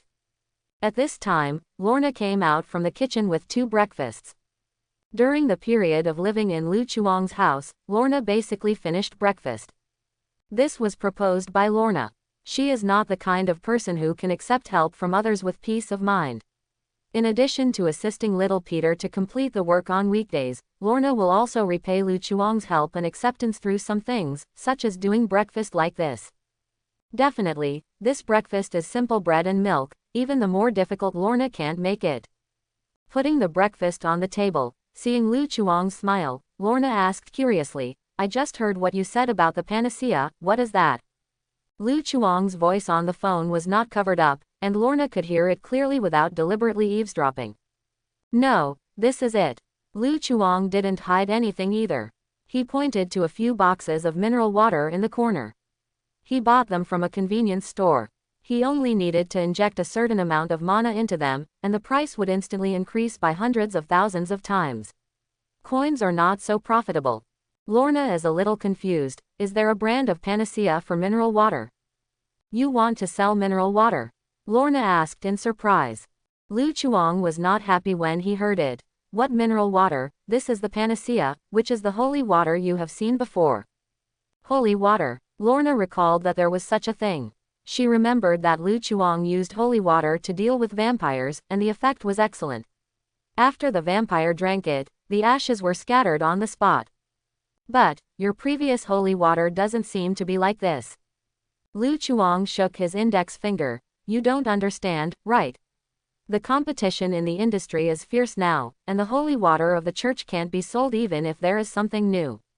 By the way, I also have hot pot flavored holy water here. Do you want to try it? Try it. ... Listening to Lu Chuang's words, Lorna rolled her eyes. After being with Lu Chuang for so many days, she didn't know that Lu Chuang was not a priest at all, and the holy water was probably a lie made up by this guy. Lu Chuang picked up a piece of bread and stuffed it into his mouth, and started to make a new panacea. There are 3 steps to making a panacea. Grab your mineral water, peel off the label, and infuse it with mana. The whole process took less than 5 seconds. Before Lorna took a few sips of milk over there, Lu Chuang had already converted half a box of mineral water into a panacea. Each bottle of panacea contained a certain amount of mana. After Lu Chuang's research, this mana is basically enough to make a whole body spa for a person's soul. Although this point of mana is not a lot, after Lu Chuang converted the whole box of mineral water into a panacea, he still drained all the mana in Lu Chuang's body. Lorna had just finished drinking the milk, and when she looked up, she saw Lu Chuang lying on the sofa with empty eyes, and she was startled. Are you okay? No, it's okay, it's just a little overdrawn. Lu Chuang waved his hand weakly, and now he feels that he is lacking in energy, as if his body is being hollowed out. Seeing that Lu Chuang's condition is not very good, Lorna said worriedly, should I send you to the hospital? No, I'll take it easy. Lu Chuang didn't expect that the consequences of overdrawing his mana would be so uncomfortable. At first, Lu Chuang thought he had a lot of mana, but now it seems that his mana is still not enough. Now Lu Chuang has to wait for his mana to recover automatically. It will take at least half a day to recover all his mana. In this way, Tony Stark's order will also take several days to complete. It would be nice if there was more mana. Thinking of this, Lu Chuang couldn't help feeling a little regretful. If he had known that his actions in the vampire bar should have been kept secret, so that he could continue to hunt those vampires to increase his mana, it would not be the case now. The vampire bar has become a holy place for online celebrities, and those vampires dare not show up. Lu Chuang thought about it, and decided to find a chance to go and see. Maybe he could catch 1 or 2 vampires who are not afraid of death. After resting for a while, Lu Chuang finally calmed down a lot, but he didn't continue to make the panacea, for fear that his body would be hollowed out again. While eating breakfast, Lu Chuang suddenly received a call from Weasel, saying that the batch of materials he ordered had arrived. It was only then that Lu Chuang remembered that before going to Monaco, he had indeed ordered a batch of materials from Weasel, which were also needed to make super battle suits, but they were not as rare as gold titanium alloys, they were just ordinary materials. In this way, all the materials for making a super battle suit are gathered together. Lu Chuang looked at his house and said distressedly, Weasel, put those materials at your place first, and I'll come back to get them in a few days. Are you kidding me? Do you think my place is a storage factory? Do you know how much it costs to find someone to take care of these materials? I'll give you double the custody fee. Okay, you can leave it for a few days if you want. After hanging up the phone, Lu Chuang scratched his hair. Now another batch of materials has been delivered, and he doesn't even know where to put them. The garage space has long been covered with 2 pairs of steel armors. In order to make space, Lu Chuang transferred the firearms and ammunition originally stored in the garage to the empty room on the 2nd floor, while the garage materials were moved to the basement by Lu Chuang. Now the basement space is also filled with various materials and collectibles. Lu Chuang rubbed his chin and said to Lorna, "A batch of new materials will be delivered in a few days, and our house is running out of space, so I plan to use the extra space to put materials." Lorna knew what these materials were used for, and said, "But, the house only has the hall and the kitchen and there is still space, so you don't want those materials to be placed here." "Definitely not. If materials are placed in these places, I will not live comfortably." "Where else in the house can I put materials?" Lorna wondered. Lu Chuang thought for a while, and asked tentatively, "Why don't you free up your room? How about you sleep on the sofa in the future?" Lorna didn't speak, just looked at Lu Chuang expressionlessly. The meaning was very obvious. "Haha, I'm just kidding, how could I let you sleep on the sofa?" Lu Chuang smiled awkwardly, and instantly dispelled the thought in his mind. If Lorna really wanted to sleep on the sofa, Lu Chuang was afraid that Luna would pack up and leave on the spot. "No way, I can only think of other ways. Moving to a house with a larger space is a solution. Anyway, Lu Chuang is not short of money now, so buying a bigger house is not a problem at all, but the problem is that there seems to be no suitable house to buy nearby, and Lu Chuang cannot move too far. After all, he had to consider the situation of little Peter. If they move too far away, little Peter will come to Lu Chuang's house again in the future, but it will not be as convenient as a neighbor like now. It is impossible for Aunt May to let little Peter run too far away. Forget it, if it doesn't work, I can only buy the surrounding houses, so that there will be space for materials, which is really troublesome." Lu Chuang seemed to be talking to himself, but his voice was not small. That of Versailles. The tone made Lorna feel a little uncomfortable. Buzz. Just then, a mobile phone vibrated. Lu Chuang thought that his cell phone was ringing again. He looked down and found that it was not his cell phone, and then saw Lorna take out the cell phone from his pocket, and said in amazement, "Why did someone call me?" Due to the pursuit of Sentry Secret Service, Lorna dare not use the previous mobile phone. This new mobile phone was given to Lorna by Lu Chuang himself. In Lu Chuang's words, sometimes he is not at home, and if there is any problem at home, Lorna can still use the mobile phone to contact himself. Ben Li Chenjiao wants to refuse. Lorna had no choice but to accept it. Definitely, usually Lorna would only contact Lu Chuang with this mobile phone, and even her only relative, aunt, did not try to contact him. Although Lorna has a lot to say to her aunt, on the one hand, she is worried that the Sentry Secret Service will monitor her aunt's mobile phone, thereby revealing her location. On the other hand, she does not want her affairs to affect her aunt's life. Therefore, Lorna was very puzzled why a strange call came from her mobile phone that she hadn't used a few times. Lu Chuang also understood this point, and said indifferently, "Listen and see, it might be a scam call." Hearing Lu Chuang's words, Lorna nodded and picked up the phone, but she was very smart and didn't take the initiative to speak, but waited for the other party to speak. However, a few seconds later, Lu Chuang saw that Lorna's face suddenly became extremely ferocious, and dazzling green light spots erupted from both hands.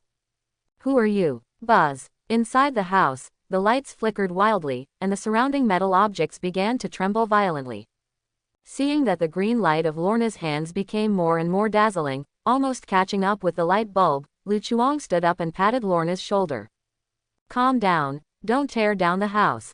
Lu Chuang's words carried a hint of a priest's charm, and his gentle and calm tone made Lorna calm down a little.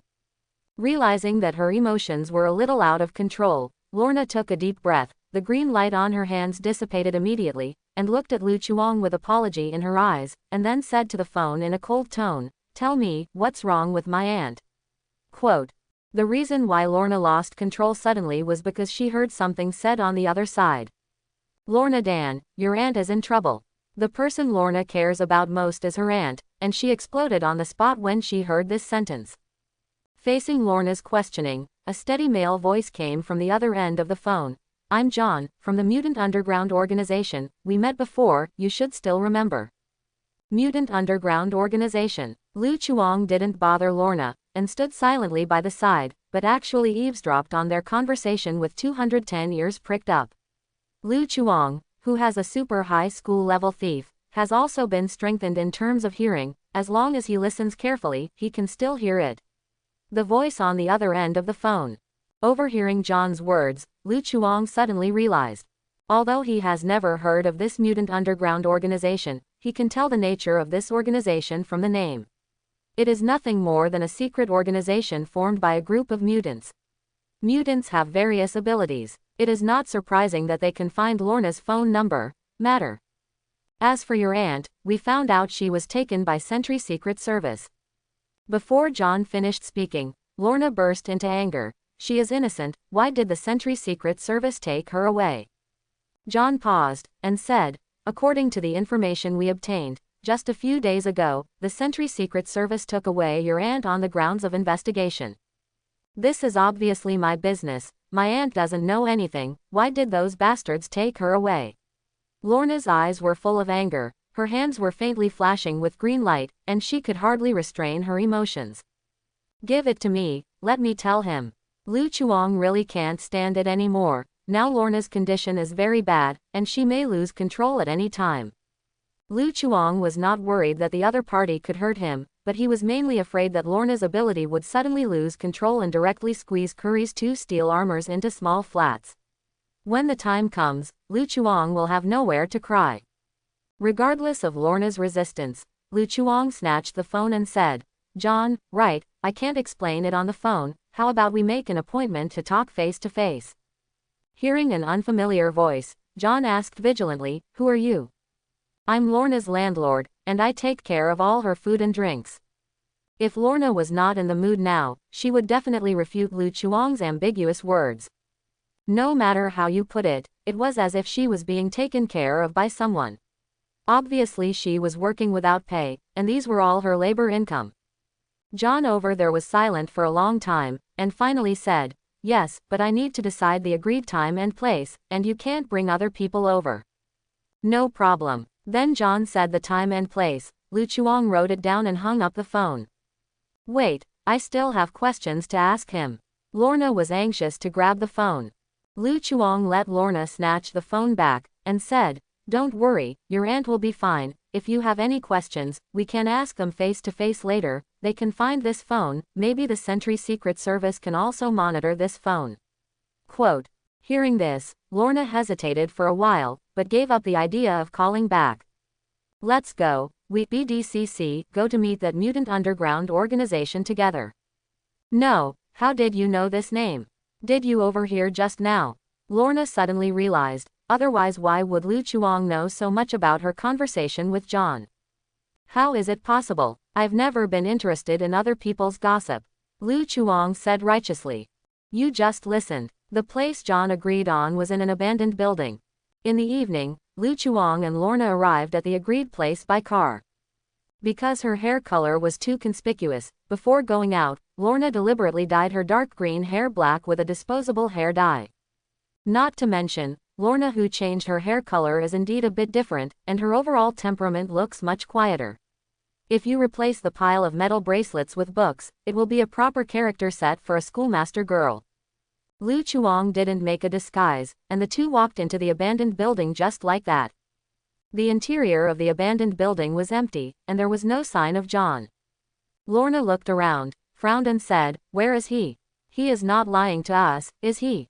Lu Chuang raised the corners of his mouth and showed a veteran smile. You don't need to guess, the other party must be hiding somewhere to observe us, to see if we have an ambush or other conspiracy. This is a normal operation, just get used to it.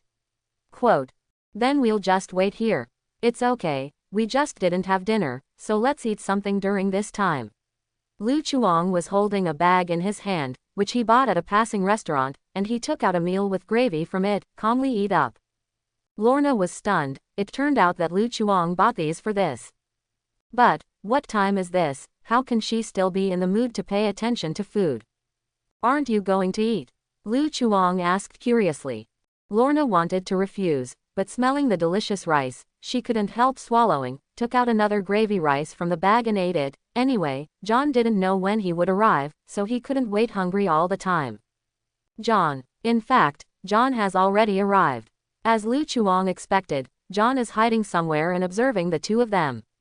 He has a hearing that surpasses ordinary people and can easily hear the movement from a long distance, so he is not afraid of being caught at this distance. The two found out. It's not that John doesn't trust Lu Chuang and Lorna, it's just that he has a more cautious and stable personality. Facing people he doesn't know very well, especially Lu Chuang, who appeared unexpectedly, John keeps a vigilant heart. It's just that they didn't expect Lu Chuang to be so experienced and well prepared that he would bring all the dinner here. Listening to the two of them eating rice with gravy, John, who also didn't have dinner, couldn't help but feel hungry. If I had known earlier, he would have brought his own dinner. Thanks for watching, please like and subscribe.